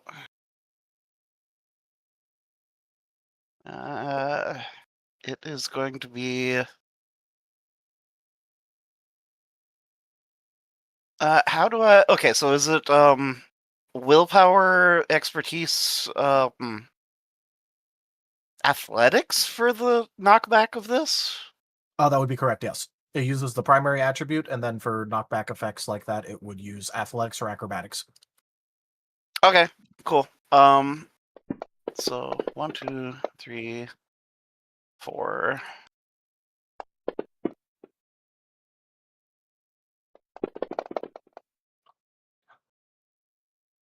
Okay. That is 2 to the knockback. He And this does is resist. burn. Yep. Oh, good. So he takes more damage then.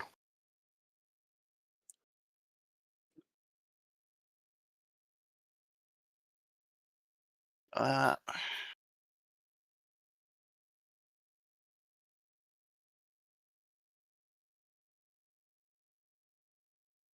let's see, where is it?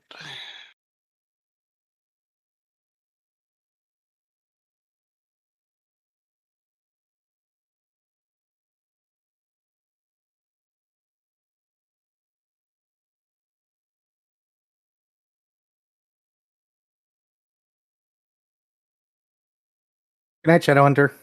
Hey, Shadowhunter.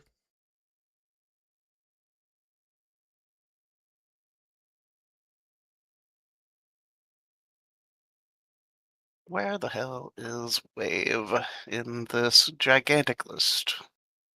Ah, there it is. I think right. No, no.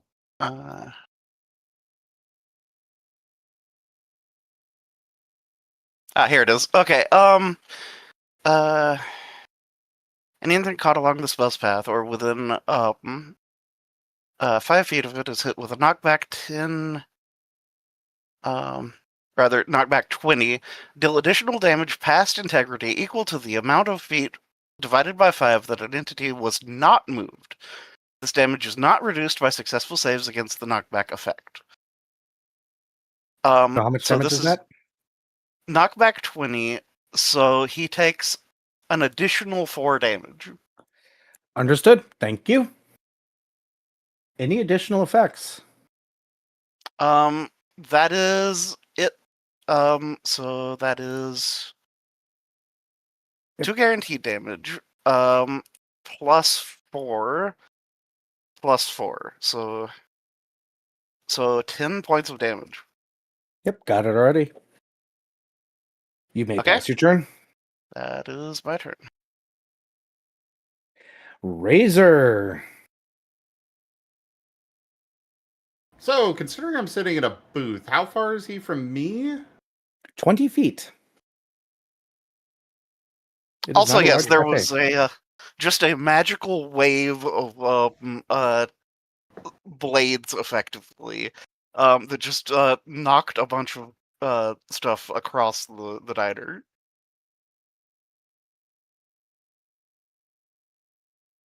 Because that was an 80-foot line of wave. How did you get it to... He Burn. burned. Oh, fair, fair. That's my one spell for the day, though. Yeah, I was about to say, oh, He yeah. done.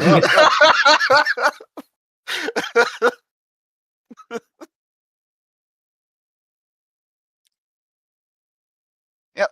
But The yes, bar Razor. person orientation is dangerous?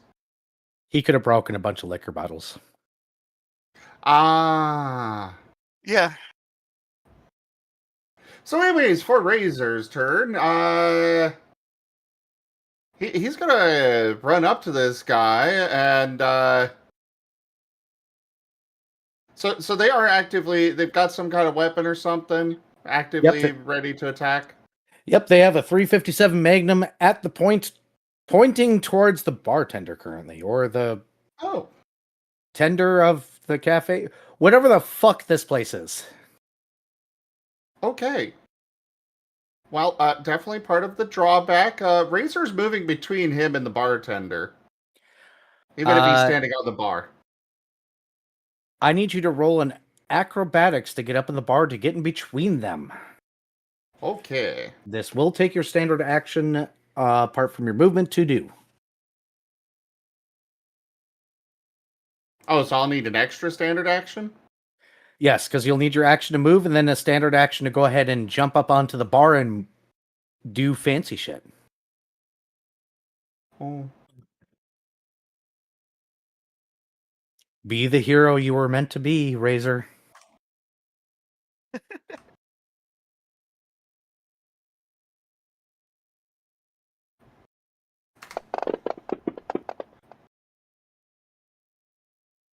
All these ones. Wow. Also, So- Yo-Yo in the lineup is after Honey. So the squishiest people were next to the assailant. I mean, you guys probably should do a roll off, but we'll figure that out later. Yeah, let's roll off. I have 0 dice. We'll figure it out later. Don't worry about it.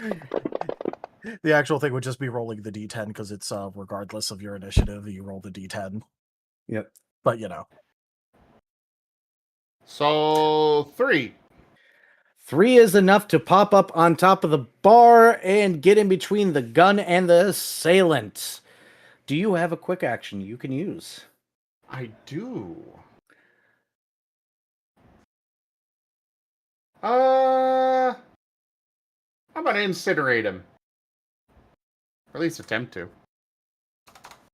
Thankfully, the quick action version of this is not ranged yet. Key phrase, yet. Non-lethal on this, so Understood. 4 to hit. 4 will hit. Interaction with fire. Neutral.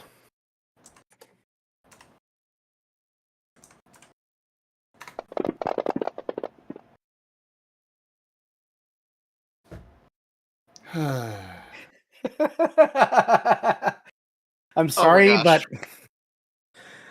you should have stayed away from Run today. Yeah. Oh my god. All right. Doing anything about that, or are you taking the 0?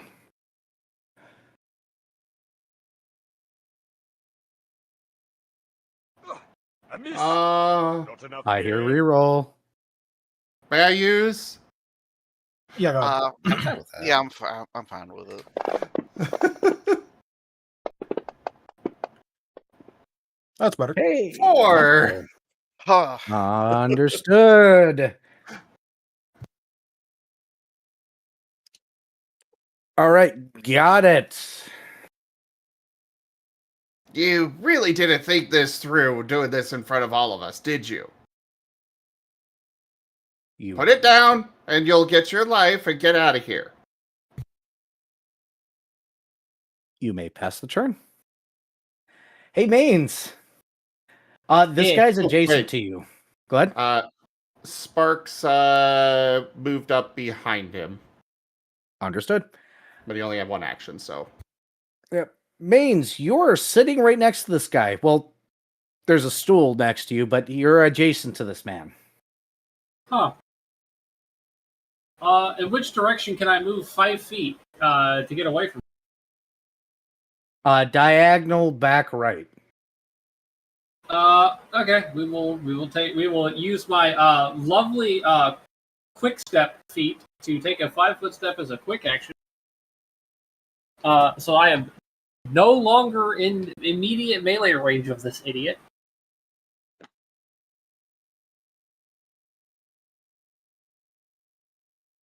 Okay.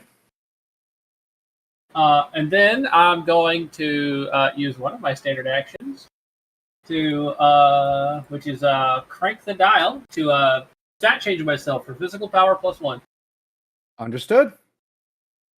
Anything else? Yes. Then I'm going to bark at him loudly enough to damage him with, my actual attack. Understood. Roll to hit, please. So should be this. Okay, so the barking loud enough to damage is it kind of the barking with 3 heads and the convergence of the sound waves being the location of the person? Basically, yes.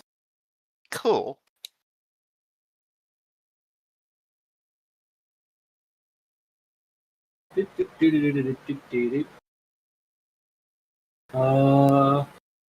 Making sure I'm not stupid and can do math, checking the ability sheet. Cool. We are indeed not stupid and can do math.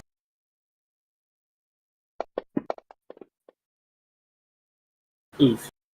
Oof.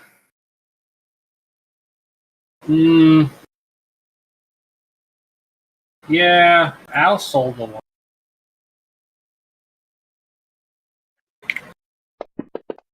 Also, is this? Oh, Wow. I didn't Oh, see this- that. What one? Roll again.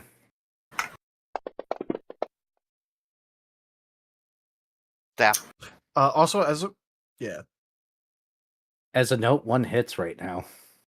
Yeah, well, that's what I've got. Also, stab. I believe I was counting. No, you're not. Sixes Oh, should be 6. counting. Oh, You were at a 1 to begin with. You didn't need to do this. Yep. Oh, then take it back because one hits. Oh, okay. Yep. Cool. So now I'm gonna roll damage. Relationship with Sonic. Neutral. Also, I'm so sorry, Taya. You kind of have like the worst spot in the initiative. Yep. I'm so sorry. You're saying that with 2 people still being below them in initiative? Yeah, but it's a case of he's exactly after the enemy. the hit stun's gone. My damage is, I don't know these numbers by heart. Oh, we're using combat. Oh, or boss. Okay. Yes, this is technically a boss.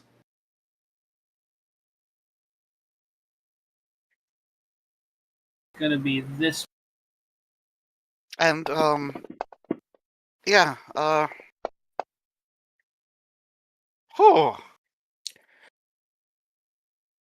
Right. He takes this much then. Got it? Work. Okay, Swedish chef. All right, that'll be all from me. Where's the button? There we go. It is his turn. His hit stun goes away. He does this, and since you're in front of him, he will shoot at you. Yes, I know this is many actions of opportunity, but he's going to swing anyways.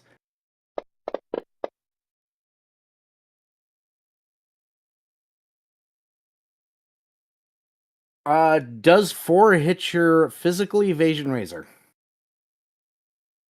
Yes.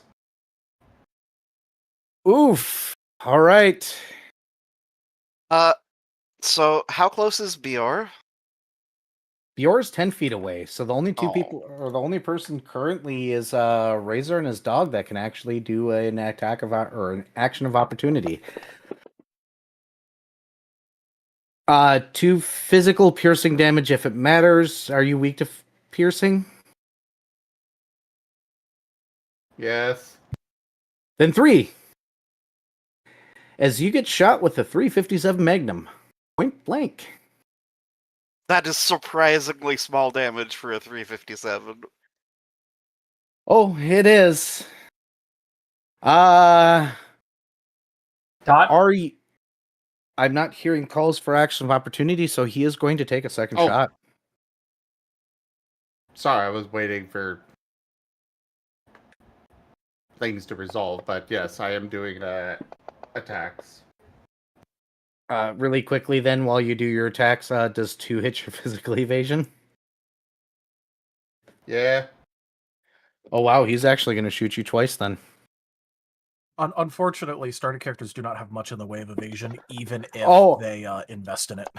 I'm aware, as I said, this is a boss. Technically. You take 2 points of piercing... 4 points of piercing damage. Because you're weak to piercing.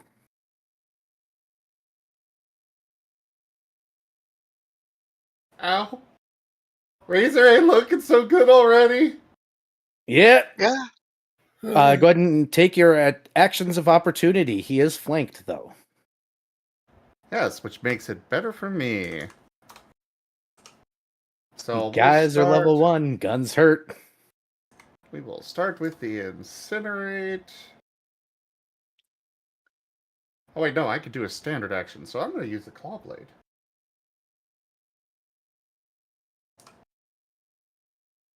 Though it doesn't have comfy, so no stab on it. But hey, still got the Oh my god. That's a lot of twos. Yeah. Curse of twos, I guess, is coming this way. That will miss unless you're re-rolling, which I assume you're not. Fuck it, I am. All right. I'm sick of this. Fuck it. You Fuck guys are everything. low level. It's fine. It's fine. Get his hit stun down for Bjorn to bonk him. Hit stun does not It calculate doesn't. here. It's his turn. Uh, Well, never mind. I'm out of ideas. Oh, maybe Sparks could do better.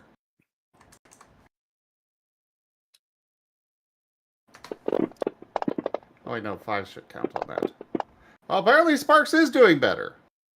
Sparks That hits. would be 7. Yep, Sparks hits.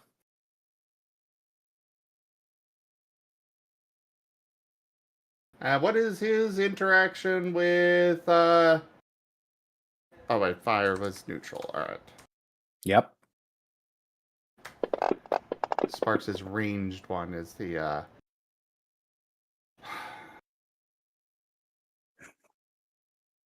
Do you need to borrow a smudge stick? Apparently! Stop touching Ray. I didn't touch him, I just said hi to him. That's the same thing. I'm sorry. Sparks at should least have that's his a own boost stuff. die for... Yeah, that is a I'm boost just die for gonna- Sparks. I'm just gonna take that, yeah. All right. Bjorn, it is your turn. You are 10 feet away. Okay, I am. Okay,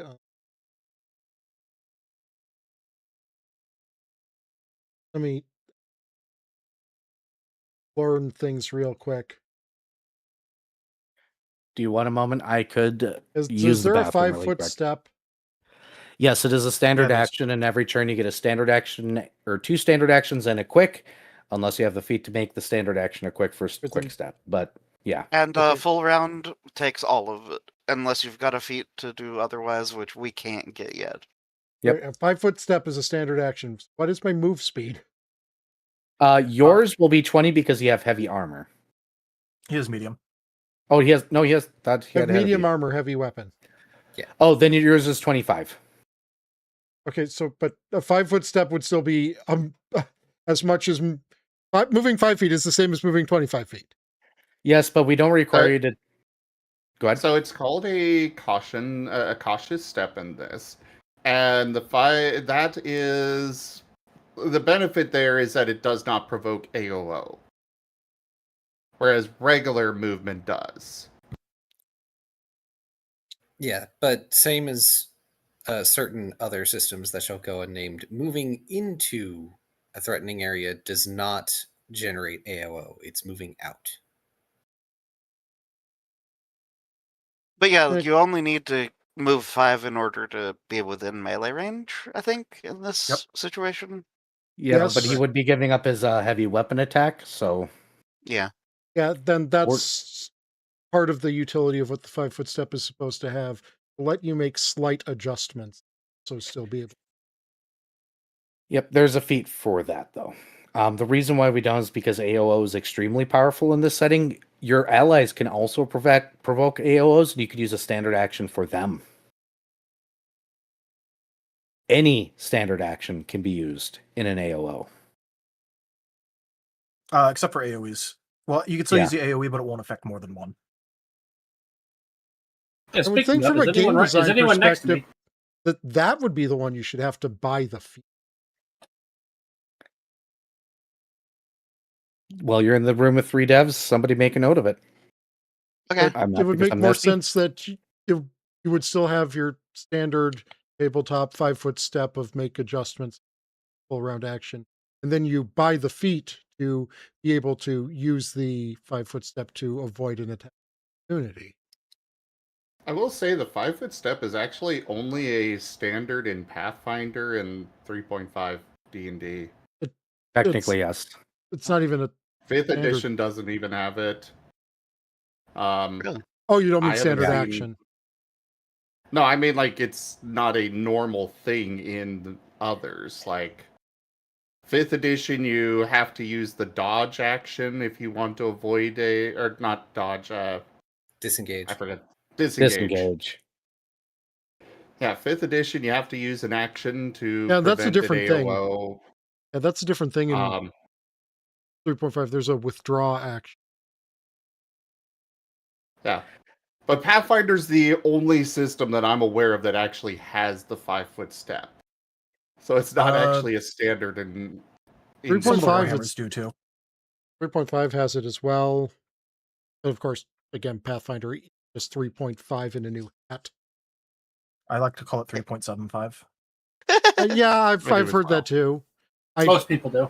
I would assume that 3rd edition has it, considering that it's...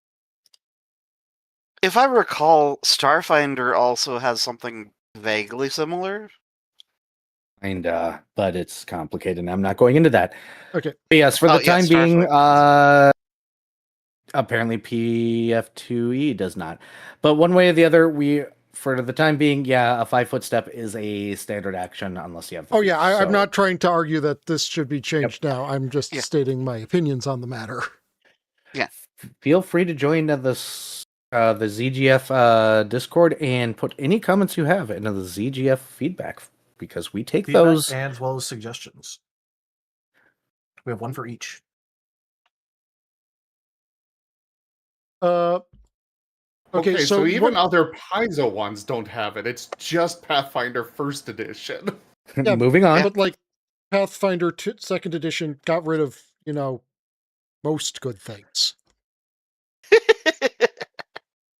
Oof. Yeah. Anyway, Okay, so Yes. I remember that appraisal is also like determining enemy weak spots, how messed up they are, etc., etc. Yes. But does that take And for the an record, action to use? That is a reaction. So you can just roll it. Okay, so I'm before your turn. gonna. So what I have 1 dot. What do I roll? So in this case, mind plus expertise plus that 1 dot, that total amount. And then I believe I dropped the formula already in game. Yeah, I did. So if you copy that thing that I put in game related and replace the one with the number of dice you want to roll and put it in the chat in the fantasy grounds, it'll roll everything for you automatically. Okay, so related. Yep. Okay, so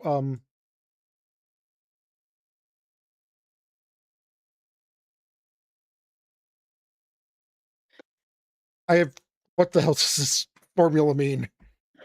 The number 1 at the beginning, the 1d10. Yeah. Replace the one with how many dice you want to roll. And then the number of dice you want to roll is your mind plus expertise plus that one that you mentioned.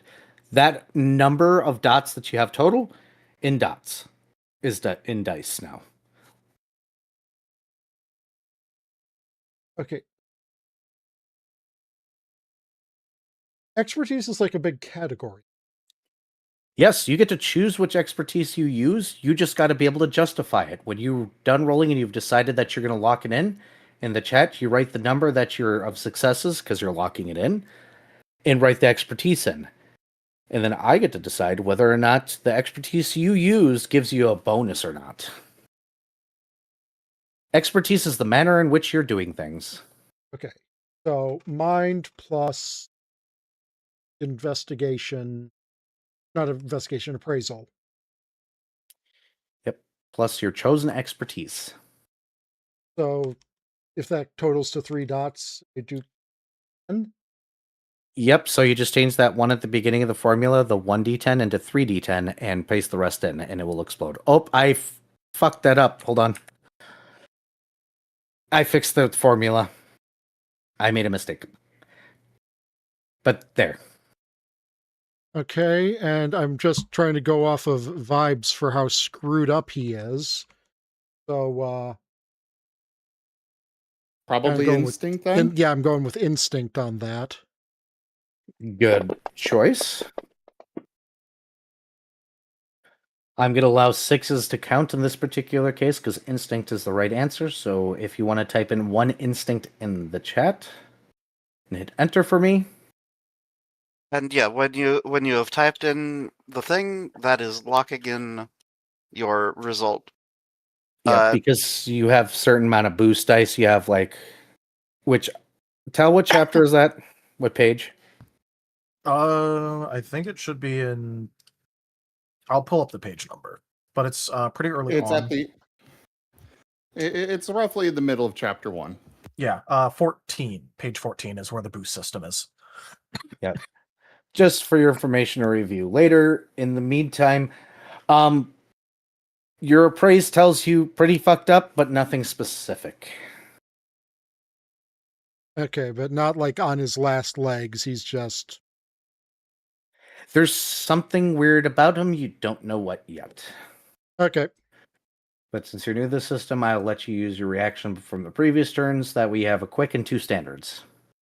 Okay, well, it's a good thing if he's that far away that I took one of these traits on my weapon. I did. Oh. Reach? No, choke up.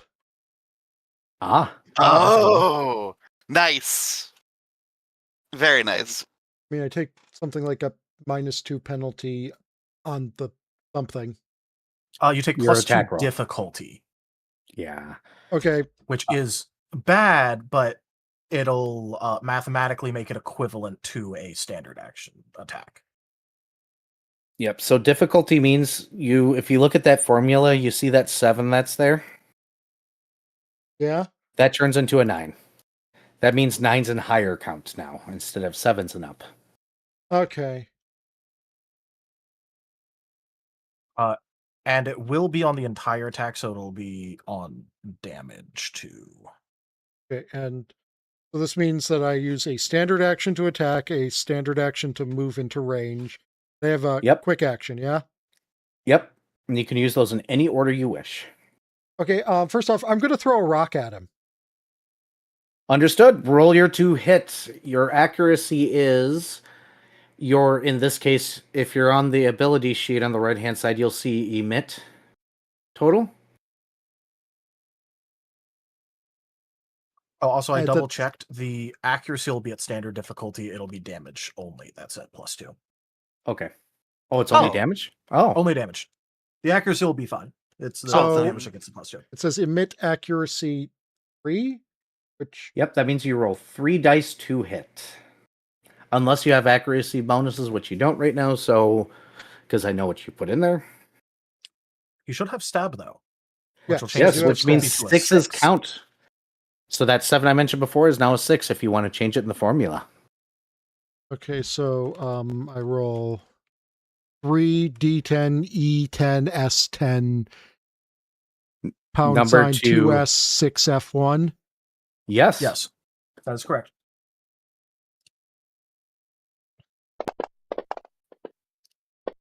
Ooh. Oh, Oh. almost. And this is physical, correct?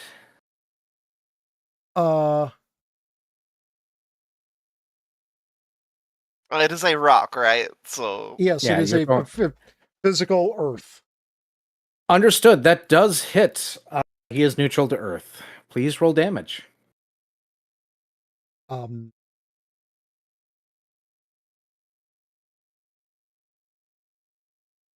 I require knowledge on how I do that.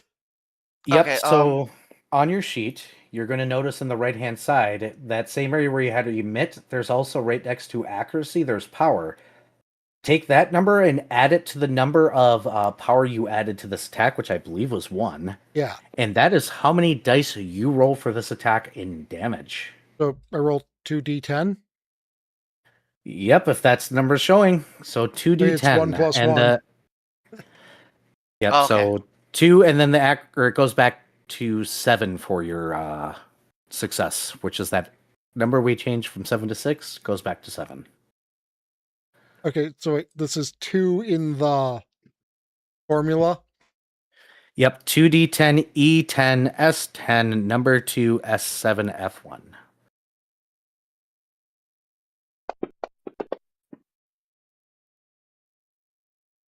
So this is what's called a botch. You can't hurt yourself with damage, but if you accept this without rolling any boost dice, you will do no damage but get an EX dice, which is fancy boost dice later, which is on your front sheet. Huh? Or you could boost this in some way. Yeah, so if you roll I a like 1, your funny words, Magic Man. That's what we were saying about page 14 in the book. Yeah, Yep. so if you roll a 1, you can do what's called soul. Souling a dice, where you just re-roll that and hope to not get a 1 again. Yep. If you go Okay. back to your stat pages and scroll down a little bit, you have this box called spent resources underneath natural defenses. Spent resources are what resources you have spend or to spend to manipulate dice. I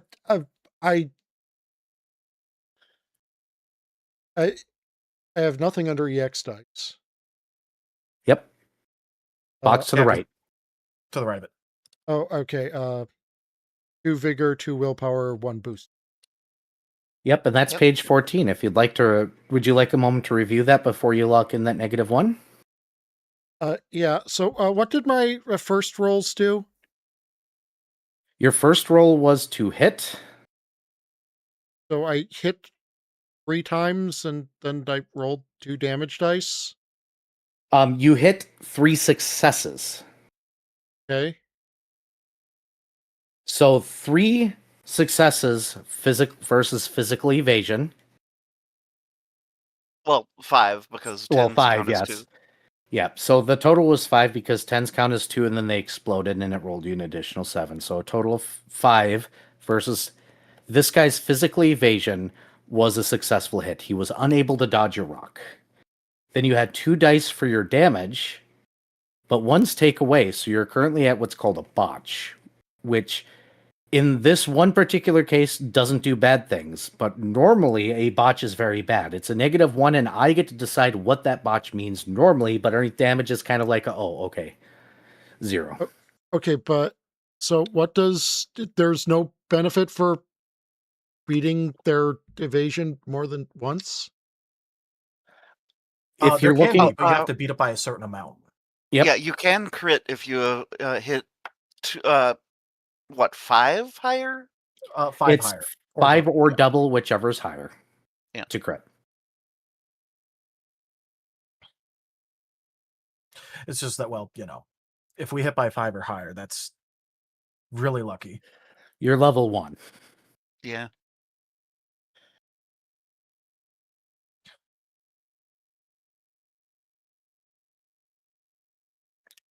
Yes, hit stun is the thing I'm not covering right now, Kenku, but I'm running to the bathroom while Taya reads.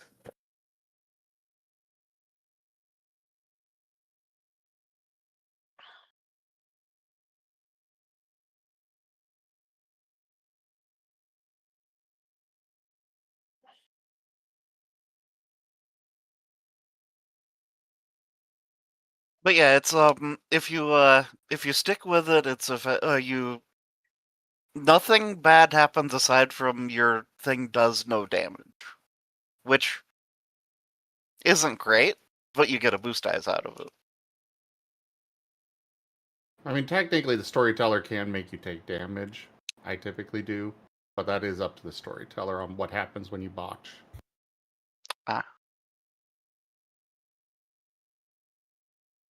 Okay, so all right, body, mind, and soul boosts are all that under that only 1 bonus die, or 1 boost die. Yeah, it's Correct. you can do 1 per session currently. One of those options. Okay, and what is the vigor and willpower part next to that? Vigor and willpower that would be spent using the other two there, your vigor and willpower Yeah. options. Willpower lets you re-roll it. The thing about vigor and willpower using those, though, is that those accrue exhaustion. Exhaustion builds up over time. It can be a little difficult to get rid of. You get some back with each rest. But a willpower will let you re-roll the roll as a whole. So both of those dice would get to be re-rolled.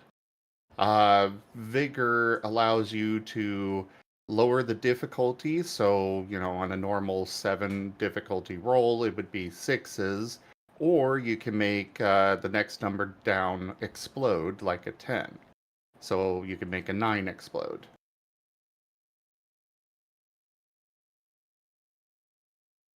Okay, and exhaustion is how does exhaustion? I mean, you said it costs exhaustion. How does that? So you accrue exhaustion as you use things that cause it to build up. You won't notice any effects until you get to 4 exhaustion, at which point all rolls will suffer a -1 die. And then that remains until you get to 8 exhaustion, at which point it's a -3 dice from all rolls.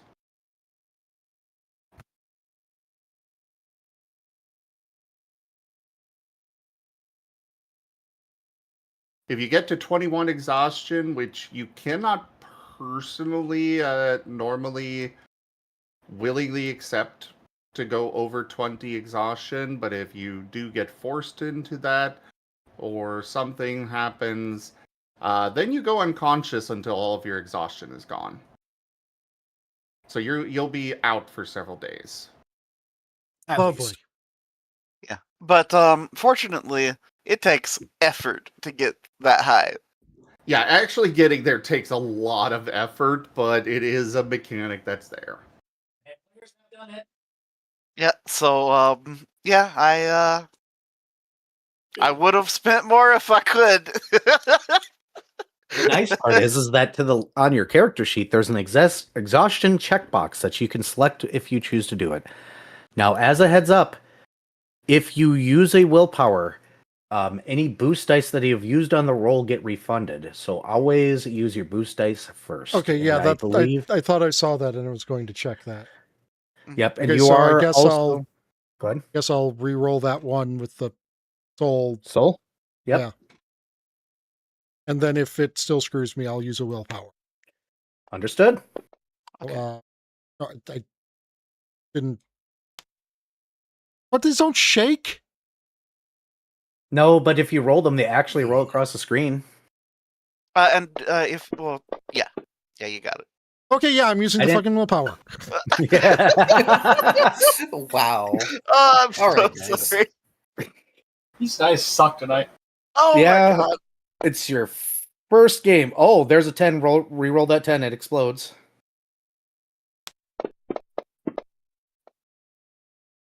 So that's That 2. was almost a true combo. Almost. So now I've got If you 2. correct. Yeah, so 2 damage. And if you want to lock it 2 in, you damage? put 2 in the chat. 2 damage. Okay. Okay, so that is your first attack, and you've got another thing you can do. Right? Yeah, that he was was my doing- quick yeah. action. So I click the willpower box once, Yep. I guess, Yep. and then Yep. click the exhaustion once. Yep.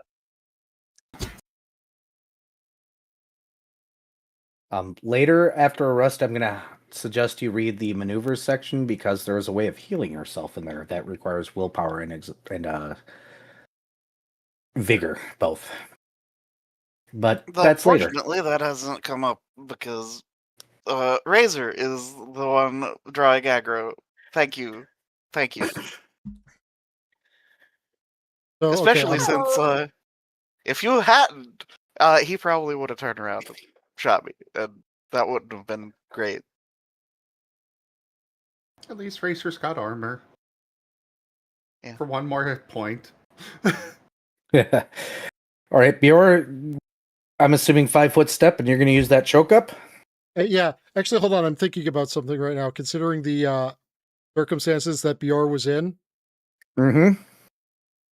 ceramics are a kind of earth, right? Uh-huh. Mm-hmm. Did I not say he was drinking coffee? Are you going to throw a fucking mug? Or beat him over the fucking head with it or something? Yeah, well, yeah, An improvised attack? Just that I threw the coffee mug at him. Oh, okay. Just Lol. flavoring the- Okay. Okay. Accepted. Just so you know, if you think of those things ahead of time, you might get creative solutions bonuses based on description or other things like that. That could have given you extra dice to work with. Yeah, if you give me something interesting, I could just reward you up to 3 additional dice at any point in time. Dang. Yeah, it's it kind of works like Exalted with the where you description sometimes can make things go bigger.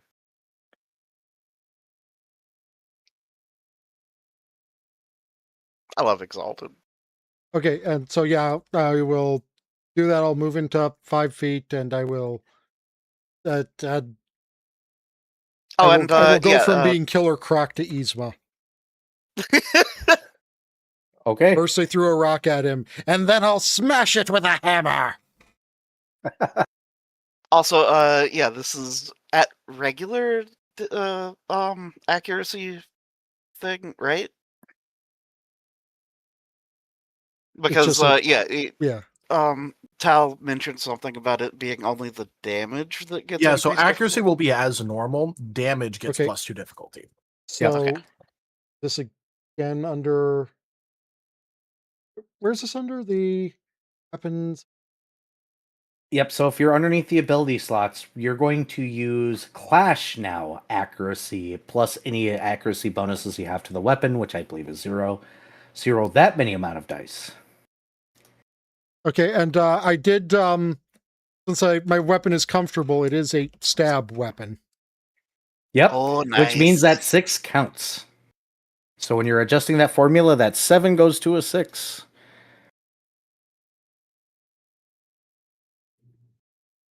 Okay.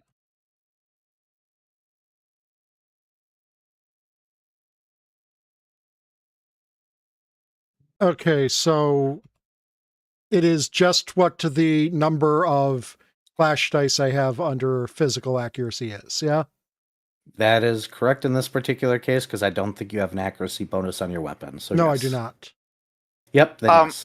Plus attribute and such, right? No, that's figured in the auto calculator that he's Looking using on at the the. attack information on the right. Oh, okay, Yep. okay, yeah. Yeah. Yep, I'm going to teach him how to do that manually later. And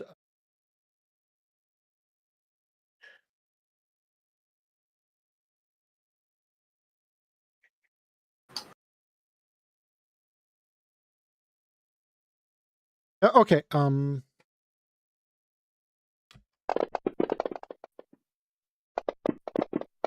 Holy moly. Okay, That might crit. well, With that crit? that is a crit. So, you get to make a choice, Bjor. You either get to make or choose between affecting the dice after roll, your normal power roll here, with either making a number count that normally wouldn't count, which is 1 lower, or making 9s explode like they were 10s, or you can choose 50% dice. You have to choose before you roll. what do you mean 50% dice? Plus 50% plus- more dice. You get a bonus Oh. of 50% of your natural dice pool. So that would be away from 0, so that would be 8 dice being rolled? Yep. If your normal pool is 5, then yes, it would go to 8. I rolled 5 there, so Well, that's accuracy. So let's look at your power now. what's your So if you look at Oh. Clash underneath power plus the power of the weapon, flash that amount of dice. plus the power of the weapon. Yep.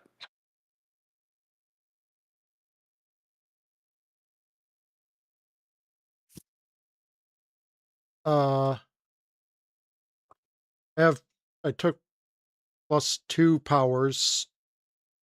Yep.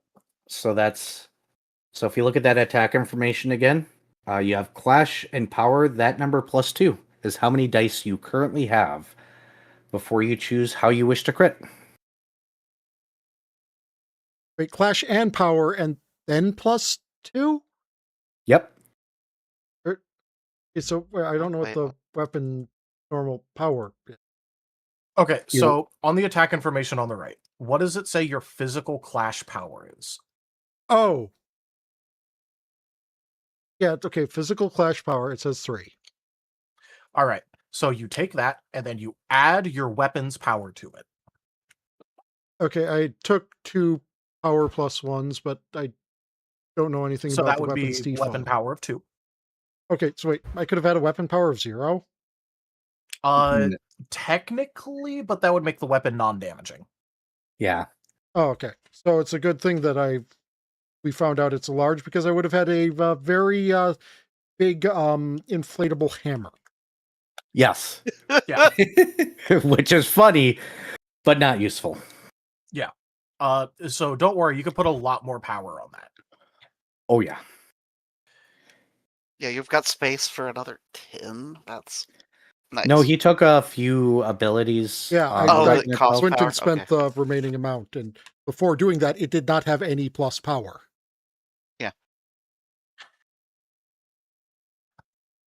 But you're learning, so it's okay. So yeah, that means 5 dice. So you can either choose to do 50% more dice, which would be 8, 6, 7, 8, or after you roll, you can choose to make, in your case, since this is +2 difficulty, which raises that from a 7 to a 9, you can make 8s count or 9s explode, like they do 10s. Okay, Statistically, the more dice is usually better, but some of us like to gamble. And also the Well, math also- changes when difficulty rises. Yeah. Yeah, and also considering the small amount of dice that we have and your increased difficulty, probably better to take the vigor effect. Yeah. The vigor effect being the making certain dice count when they normally wouldn't, or exploding. okay, so roll 5d10 and probably Yep. and also making 8 5d10 at succeed. difficulty 9, and then you get to choose afterwards what happens to it with one of those 2 effects. Yep. So go ahead and roll your 5d10. If you're manipulating the formula I gave you, it'd be 5d10, E10, S10, number 2, S9, F1. Hold on. Okay, so 5d10, E10, S10, 2 SF9, or 2 S9, F1. S9. Yeah, that's what I meant. Yep. Verbal dyslexia hit. Also, Understood. I'm numerical. when you need to like reuse the formula, you can just press up in the Yeah, I've chat been window. doing that. Yeah, okay. Taya's smart. Oh, you Oh, should have those 9s count as Wow! explosive. I Oh would my explode God. those 9s with that effect right away, because then they count as 2. Yeah. And you get to roll 3 more dice, and you can change that formula to reflect that if you want by making all the 10s on there, the E or the 10S and the 10 £2 into 9s, and it will automatically do it for you. And you can do the +6 at the end if you'd like, so that way it auto calcs everything. Okay, so then I 3d10, E9S9, E9. 2S9F 1 plus 6. Yes. Yep. Ty, you have no idea how wonderful it is to have somebody like you on the channel that actually can figure that out. All right, so no additional Aw. successes, but you still got the additional successes off of making them explode. That's So now big you're at 6 damage. damage. Yep, Yeah. and he is neutral to bludgeoning, which means 8s don't count, unfortunately. Damn, that would have been another. That would have made that 8. Cool. Which gives some players here a very big heads up of what this is. Some players. Wait. To note, after you use a vigor effect from a crit, you can spend vigor to get the effect again. Yeah, so you technically could spend a vigor and a wilp or an exhaustion to make those 8s also explode. No, because they're not successes. So if he Oh. raises his crit below to where his thing is, they just swap. So you could make those 8s count if you wanted to spend the vigor and the exhaustion. You I'm don't a have devin, to. I This could is be just wrong. explaining that you can. Okay, yeah. But if not, you can lock it in by typing 6 damage in the chat, and then I know you're locking that in. Awesome. So on the combat tracker, since your turn is over, there's a little green down arrow at the bottom of the combat tracker. That means you're passing your turn. You just click that. Uh, That's the little clash sword thing. Oh, yeah, you got it. no, I don't got it. Or wait, hold on. Oh, sorry, wrong screen. Sorry. Okay, there it clash is. sword thing in the yeah. Awesome. And then you turn it to Honey's turn. Honey, it is your turn. The pupper friend that y'all had, not the one that is the actual pupper, but the pupper that is standing on the counter with their arms splayed out, just got shot twice in the chest. Bjorn ran up and smacked them with the hammer after throwing a porcelain mug at them. What do you do? Bar fight! Bar fight! Well,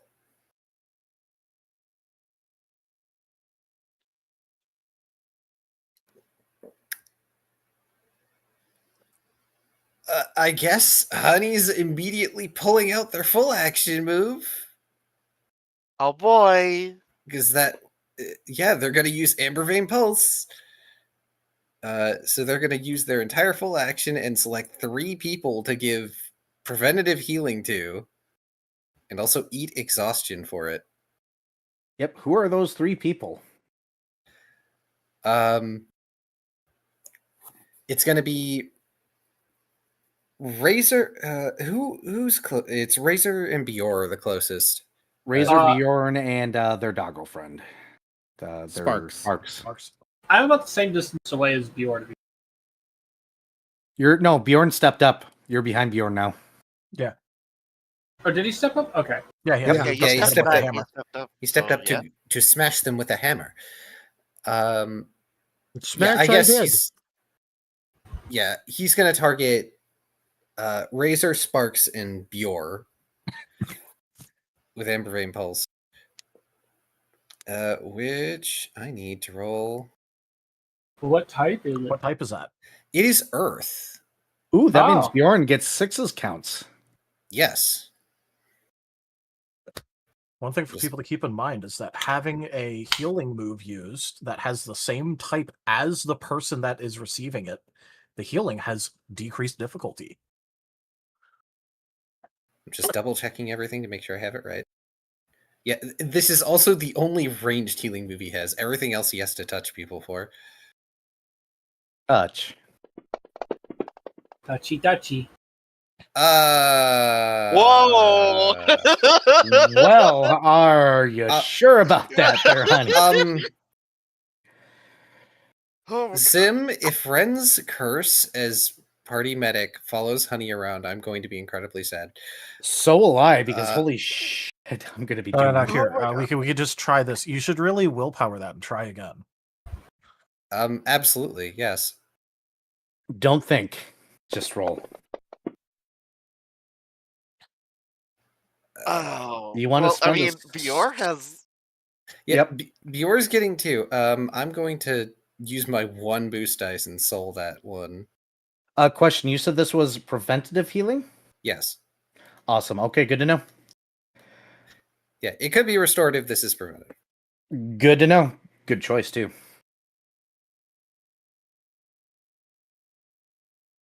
So you I hope like hell not Azura, because I am going to be playing a medic in the fucking Wednesday game. Oh, yeah, And true.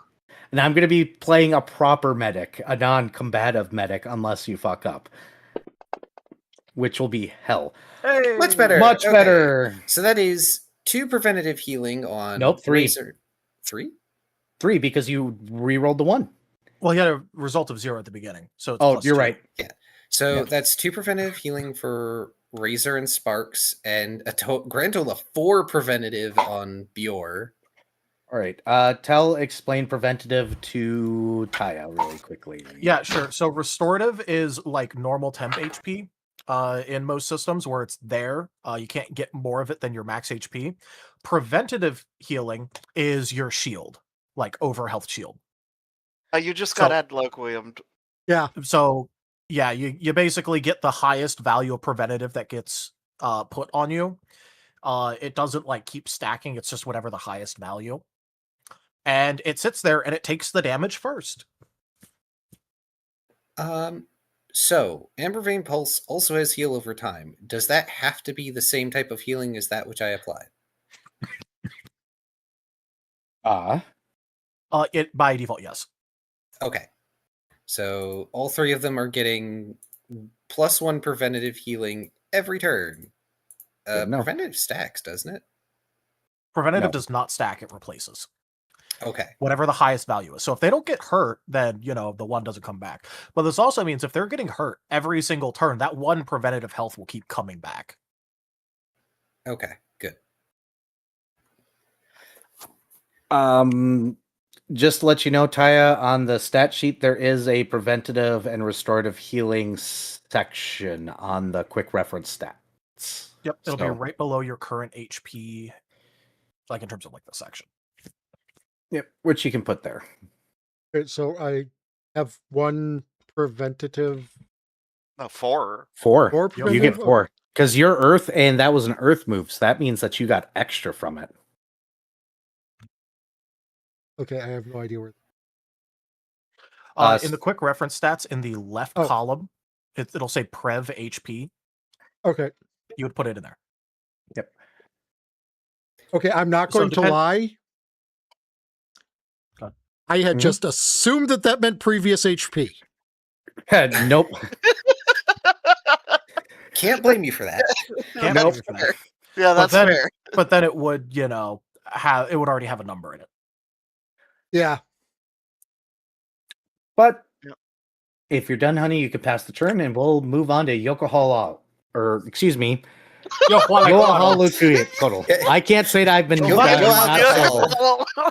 This is I'm why I begrudgingly allow people to call me Yo-Yo. Look. I'm not Look. sober. Look, it's not that hard to just say Yawali Quaddle. Yawala Coddle. I can't I- say it right now because I'm not sober. See? Yep. So honey, I just distinctly remember saying something going into Dawn Trail and all of its Native Americanly named things, saying, "I'm too white to pronounce these words." All I have to say is that I have enunciated correctly and Tal was there for it. So go ahead and pass the turn, honey, unless He you got something has else. before, but Yep. I also hope to eventually bully him into saying names like Miklantakutli, Huitzilipochli, all that. Mitsuli Puchli. so honey No. just throws up their arms and brings up this like amber light barrier around Razor, Sparks, and Bjor, and then it's Yo-Yo's turn. Remember, describe first, then action. Look, Yeah. we are tutorializing for many people here, okay? Yes. Also, Including this me. guy was using like a revolver, right? Yes, he is using a 357 Magnum. Oh my gosh. Yo-Yo is gonna blink and then use his air manipulation, which is effectively just telekinesis, to basically just try and pop out that cylinder. Get fucked, unloads your weapon. I knew you were going to do this to me, and yet I'm still caught off guard. I told you. I know. I need you to do me a favor, and I Yep. need you to roll a sleight of hand, and we will have him roll. So this. subterfuge. Yeah, a subterfuge, which is sleight of hand. Tal knows the system well enough where I don't have to sit here and do Yeah, English. yeah.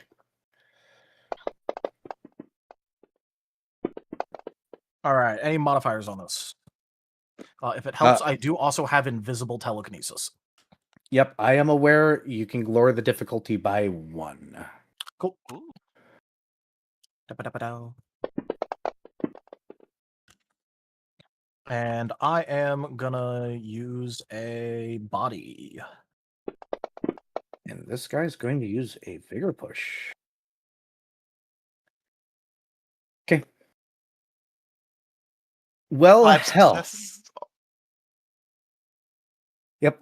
I'm waiting for him to lock it in. It is 5 subterfuge versus I can't his modify resist.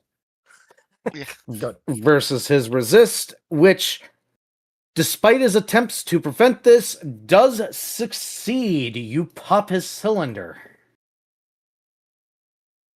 Damn. Yeah, you pop it out. It just clicks out. Just like that. It's weird. It's like it was loose in there or something. Unloads your weapon, get fucked. Pops out. What else would you like to do?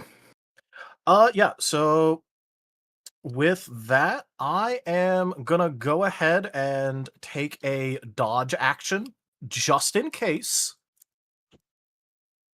And then probably go ahead and now there's a couple things I could do, but I'm gonna go ahead and no, actually none of the things I can do would be useful, so I'll just go ahead and pass. Fantastic. It is his turn. He is going to take the careful withdrawal thingamajigger. To back away and not be between the two people, which does mean that he's still with, or 3 people, away from Bjor. Does mean he's still within attack of opportunity range, but he will take the quick action with his weapon, which is a special ability that lets him snap it back shut, and he's going to take a shot at Quetzalcoatl, which means there are attacks of opportunity that can happen, but he has a bonus because of this, so I need to do this and this. So what? Razor and Doggo get attacks? Yes, they do. Also, for his attack, I took dodge, so he has +1 difficulty. Thank you. I will get that in there. You knew this was gonna piss him off. That's funny. Yes.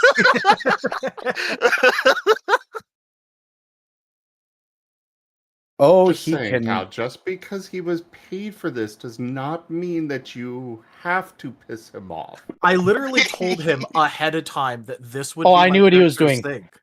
thing. Actually, don't bother with your attack of opportunity. Here's why. He has botched, despite his cool Oh! action, Oh, which means he just backfired.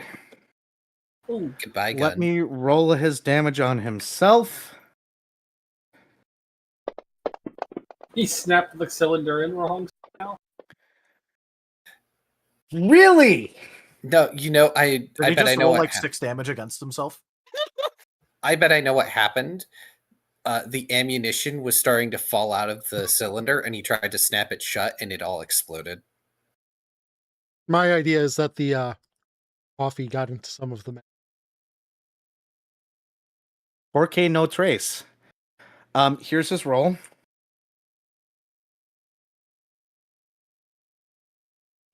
He I did the willpowered number it. thing again, guys. Oh my god! So I love he doing raises the his gun to Yo-Yo, because I'm not trying right now. Fuck you. He pulls the trigger and it backfires and the gun explodes in his hand.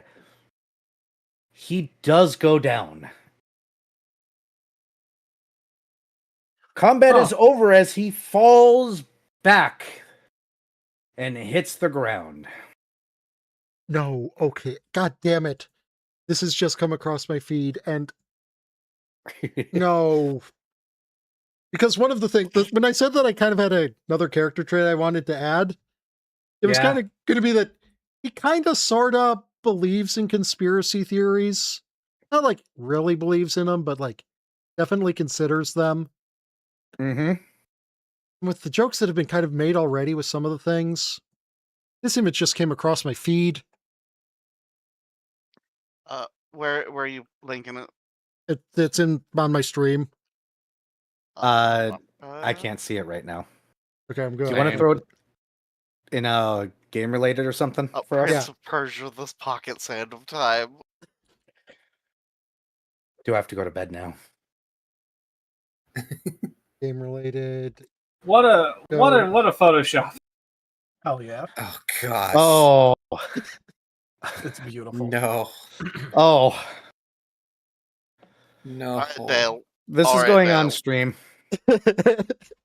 Suffering. I can't be mad about it either because you can't.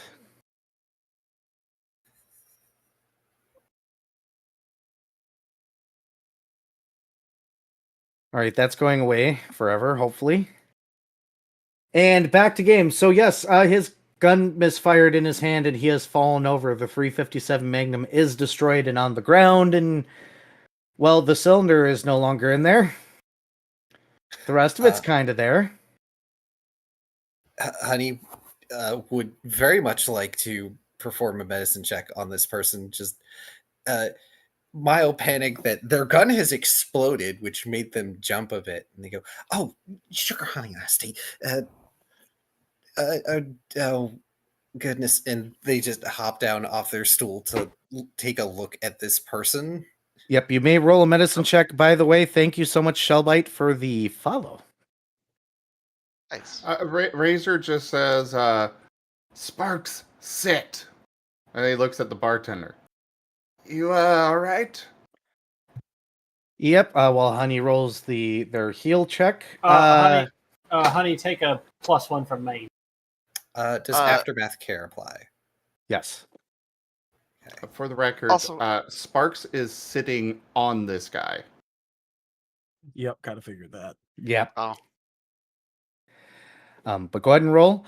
The bartender goes, "Well, it's nice not being shot again." There's a doggo on him. You're not getting Calyx assist. I'm sorry. Yeah.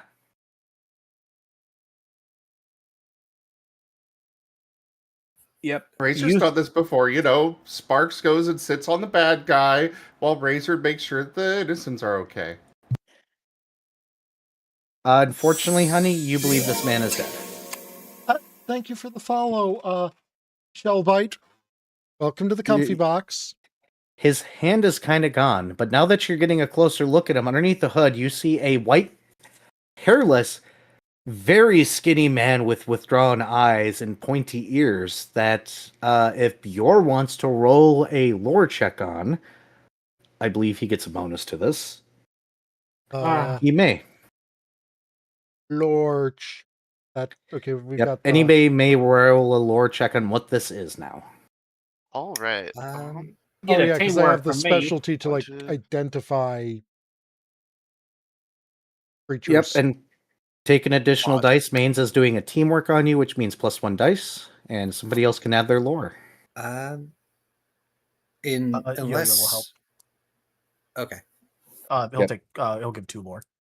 Yep, that means you get 3 additional dice total there, Bjor, on your lore check, plus your 1 for your specialty. Okay, so I get, setting aside them. Yep. I have 1 dot in lore and get 1 more for the specialty. Yep. And Plus an expertise. Plus an expertise, okay. And your mind in this case. Plus expertise and mine. Yep. So Oh, good. I true comboed.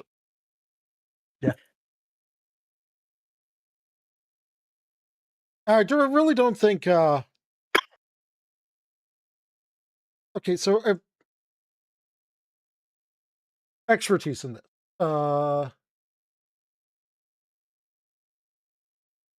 Probably gonna have to try to go with instinct. They don't have any points in logic. That's fine. Yep. So, I okay. can't negative it, your things. I can only give bonuses for Okay. expertise choice. So if it is instinct an acceptable one? Yeah. So here's the rule with expertises. They're all good always. I cannot make things harder because of your expertise choice, unless it's really stupid. But That's an ST choice. In most cases, I can't give you a negative. I can only give you bonuses if you have one that I feel is relevant. Instinct, I don't feel is necessarily relevant, so it'll just be regular 7 difficulty. I'm not going to reduce difficulty for you in this case. So, okay. But yeah, like a really stupid one, that would be like I'm alone in a room trying to determine the worth of a jewel, and I'm like, I'm going to try to charm the jewel. Yes, or Yeah. in somebody's case here, I A could forceful technically to do forceful medical if you tried to slap the bone into place, and that's how you describe it.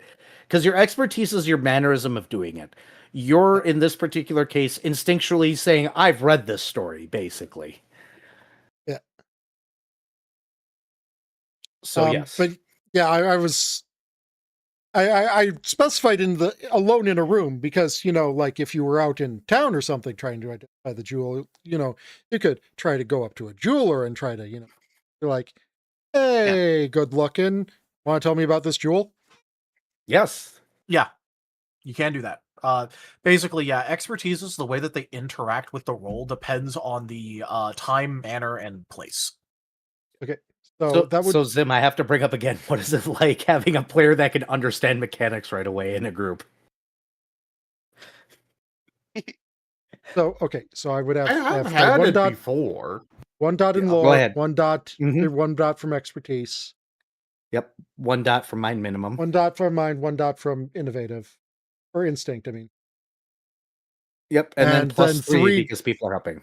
and 3 from help. Okay. So And your specialty, which gives your lord a 2. Yeah, that's he got that. He already got that. Yeah, I just wanted to make sure. okay. So normal formula 7d10. Yes. Yep. Correct. I think. Yeah. Yes. Hmm.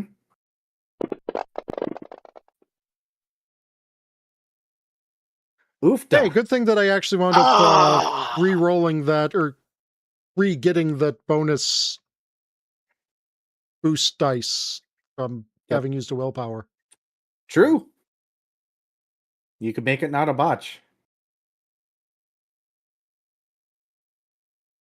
Or you could take the botch. Yeah, and get an EX dice, which is a boost that never goes away and you can use it Wait. whenever. Or alternatively, Oh, right. You have friends helping that have boost Yeah. dice. yeah. Because whenever So, somebody assists you, they can use their boosts. yes, people that assist you can use their boost die to help bump those numbers up.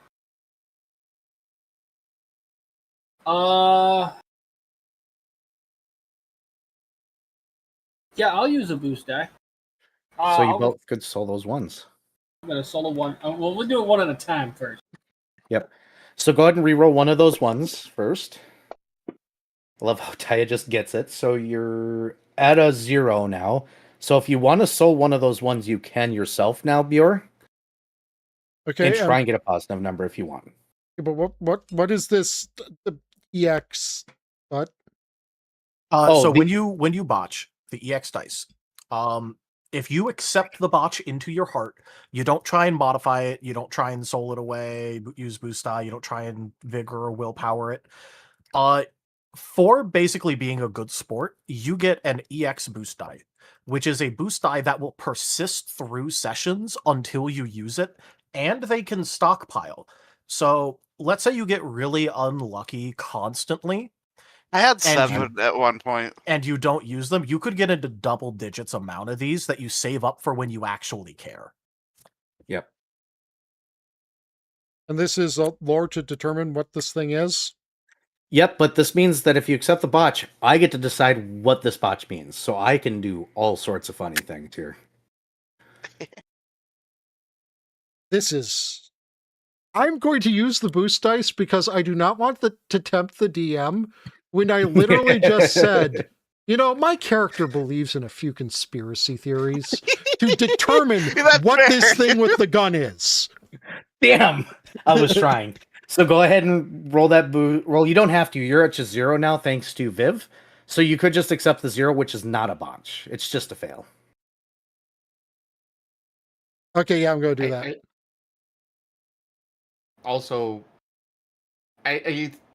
I It's not explicitly stated, and I will fix that. But if somebody else that's assisting you modifies it, you don't get any extra dice anymore. Okay, fair enough. Yeah, if you had said you wanted to accept it, I would have taken Yeah. back. Which is fine. New player stuff. But all right, put it in chat 0 and your expertise you used, and that locks it in.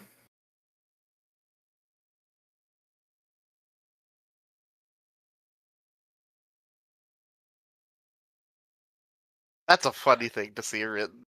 Just Well- just saying. Yep. Unfortunately, you don't know what it is, but Kalik, you actually do. These creatures, or remnants of what were once people, go by a couple of names, depending on what part of the country you're from, oftentimes called dozers or doozers. You're familiar with them due to your cult connections. Unfortunately, a few years after tomorrow, individuals found particular substances that, if they took, boosted their magical potential to the point where they were stepping up to dragons and 1v1ing them successfully. The downside was that if you took it too much, you'd become an addict. And over time, your magical potential went away until you were flat mortal. Worse than humans. You are strong against nothing, weak against nothing. But if you wanted it, you had to take it to live. Based on the state of the individual on the floor, they were deep in the sauce to the point where if they didn't get a dose, and they probably did recently dose because they survived attacks against you guys at all, he would have passed away anyways. So he was desperate enough to fuck around and find out. The gun exploding because he went below -0 with lethal damage killed him instantly. Because he was a dozer/doozer. Northerners tend to say doozers. Southerners tend to say I figured. dozers. Yeah, dozer. Big Because- cults were once a thing because of this, mainly coming from Utah, but those have died down for points at dead men on floor. A noticeable reason. Oh. Yeah, so that's a dozer. A what now? Well, magical drug addict. That's rough. Yeah. He Well- probably wasn't gonna live. Even if he hadn't have had that happen. Dang. Yeah. I saw a few of these back in Georgia.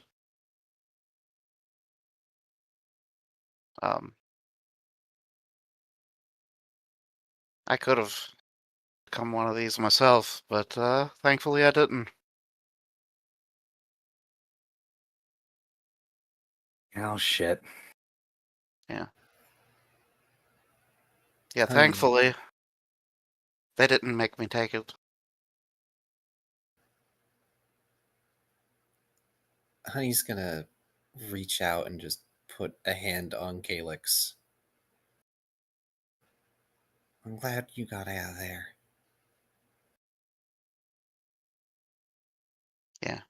Same. Yeah. All right. Well, since y'all helped me out, I guess breakfast is on me, and well, you've shown yourselves responsible enough. I guess I can reveal the rest of town to y'all. Why don't you all sit down and finish eating? I'll take care of the doozer down there. Thank y'all for not letting me get shot. Yeah, there's a hotel in town. Y'all can rest up and take care of yourselves. And tell you what, since you took a bullet for me there, doggo friend, whatever you are, I'll set you up with my cousin. He's a mechanic. He'll fix your car up to be something better than what it is now. You might need some help though. Poor guy by himself out there. Now sit down. Y'all eat. I'll take care of this man. Do you want his what's left of his shooter McGig there? It's not really worth nothing to me, but someone else. I mean, I Uh, guess I could. Go ahead. I might be able to do something with it. Besides, he probably had spare ammo somewhere. Yeah, feel free to search him. And sit down and eat, and I'll take care of him. Razor Oh. is going to be taking some of the ripping off some of the guy's clothes. Okay. To bandage himself up. Oh, Hey, hold on. I got a medical kit. You don't gotta do that. Yeah, that is unsanitary. Well, gotta do what you got available, but I'll take it if you're willing. Honey is going to nudge Razor to go sit back in the booth and just like motion in a sort of like stay there with both hands. Like, I'll be right back. And they're going to jog as fast as they can back out to the truck to get their medical kit. Understood. Please mark off on use of your medical kit and roll a medical check. Hey, How Tender, many- do you have a mop? Who? Oh, he was looking at the diner bartender guy. He didn't know exactly what he was, but he figured that he tended something for sure. Oh, hell no, I don't got a mop. I got magic now. He left a thing over in his booth over there if you want to check that for ammo. Points at the booth. Okay. I was just asking because I can sort of manipulate things with the air without having to be next to them, and I figured it would be easier for me to mop up all this blood than have you do it. Oh, no, Hey, if I you're got gonna magic search for his, that. if you're gonna search his stuff, careful of needles. You don't want to get any of that. Kalik, what did I just say? Yeah. Do you think I use these wings for grabbing just about anything? They are so close to my face. I would have to crane my neck so awkwardly. Right. So before we go any further, it is past 10 o'clock. Did we want to continue or pause here? Looking at Key. Yeah, unfortunately, I should pause. How many uses does my medical kit have? 10. 10. Okay.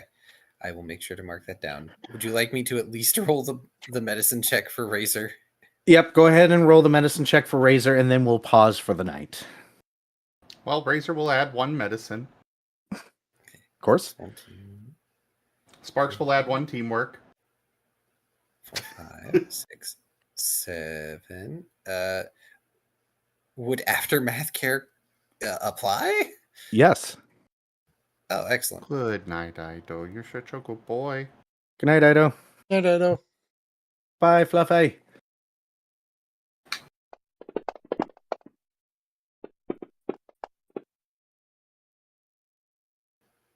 Excellent. That is.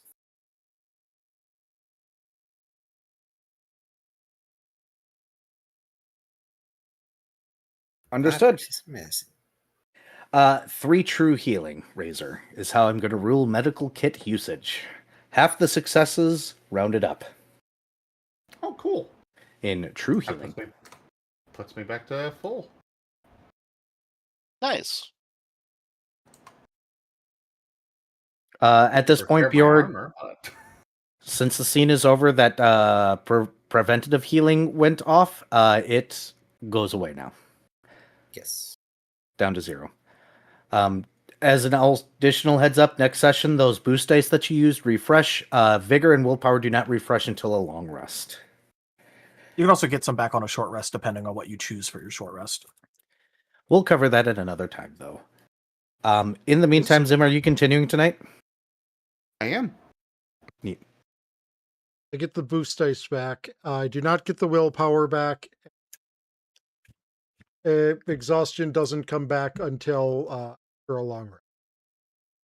Yeah, So there's rest recommend- in general, but yeah. I'd recommend you read the resting section of Chapter 5 between now and next session. Just to get yourself a little familiar with it. It's not too long. Okay. Yep. Yep. So, Before we end it, we go into ending things and rating out and stuff. You guys do gain 1 attribute, 15 experience, 3 merits. Okay. All right, time to get this started. All right. Yep. Oh, You oh said no. 1 attribute dot. Yep. How many merits? 3. How much XP? 15. 15. Oh man. 3 merits, 15 XP.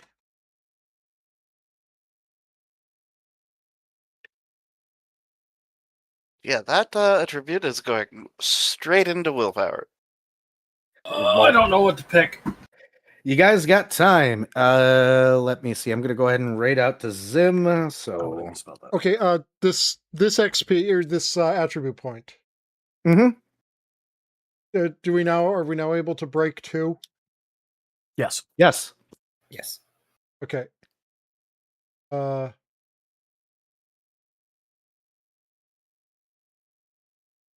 What about which one of these rules emit?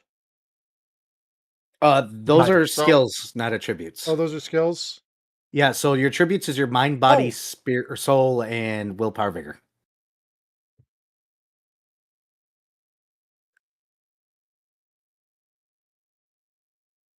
I did not actually put the dot into. Oh, Wait, how did you buy emit if you didn't put the dot into it? I think he's manually putting it in. I went to my XP sheet, put down emit 1. Oh, The you did it dots 1, backwards. emit. Put down the 5 cost for the dot, and I never actually put in the dot. So if you would have put in the dot, the experience would have auto-calculated. Yeah, so you also turned off the auto calc for that now. Oh, well. Eventually, Okay. we'll have a website that will handle all of this and won't be prone to mistakes like that. Hopefully.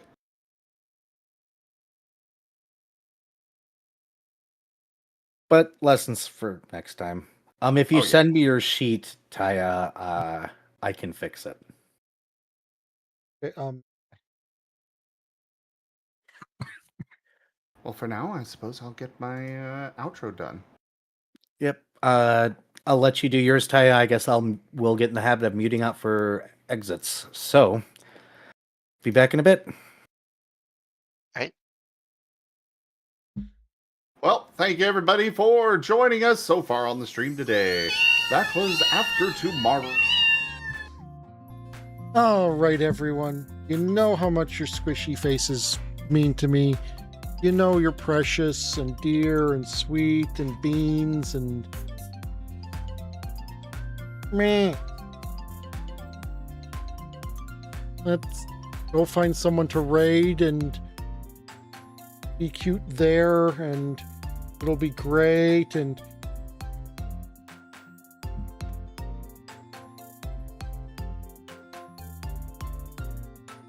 stay cute. Mwah.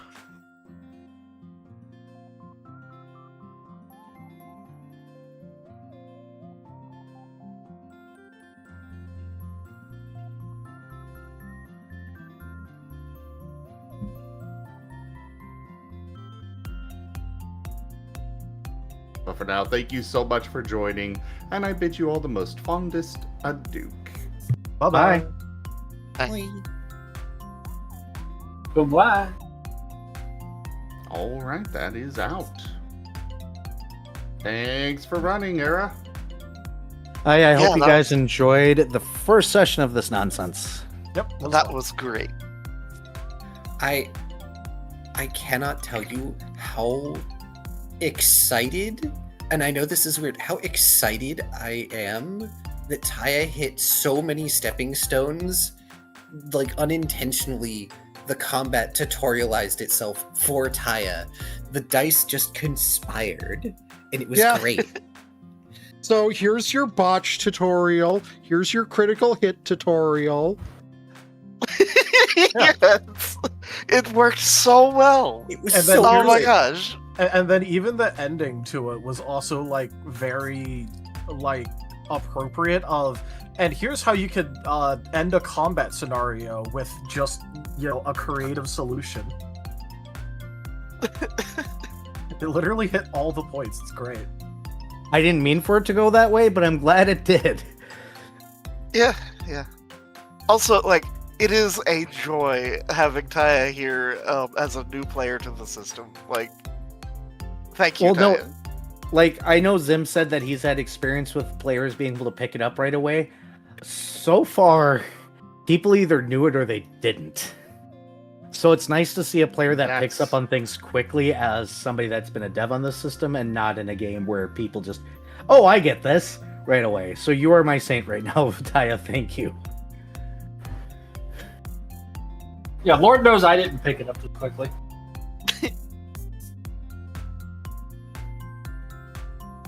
I remember back when we were doing stuff a lot earlier on into this system, and we didn't even have the code or anything, so I would just manually total people's rolls for them, because I could do it in less than half the time that most people would be able to. So I was our auto calculator, and it's so nice having the more modern accessibility stuff. I kind of enjoy auto-calculating it, but I realize most people can't do it. Me and Tal do, unfortunately, which is look at a bunch of dice and go, oh, that's 13. I mean, I personally enjoy counting up all my individual successes, but the auto-calc is definitely faster than I am. Oh, like, with as many dice as this system starts getting, it slows down a little bit if you have to do it. Once you start rolling Automatically. 40 dice for a heavy weapon attack, you literally start looking at this and just going, man, this needs to auto-calc. Which is unfortunate because I did have a tabletop simulator set up, but when we tried it out, thank you, Key, for being the test dummy. Big oof. Big oof. I enjoyed it, but no. My internet just dropped. Nope, I No. can hear you. You're here. Yeah, you're still here. He might not be able to hear us. Oh, Oh, there he there he goes. goes. There he goes. But I hope you guys enjoyed session 1 with all that nonsense. The radio broadcast was the intro to this thing, and if you guys hadn't roleplayed the roll-up in session 0, that's how I was going to start it, but this was more fun. Yeah, it worked out great.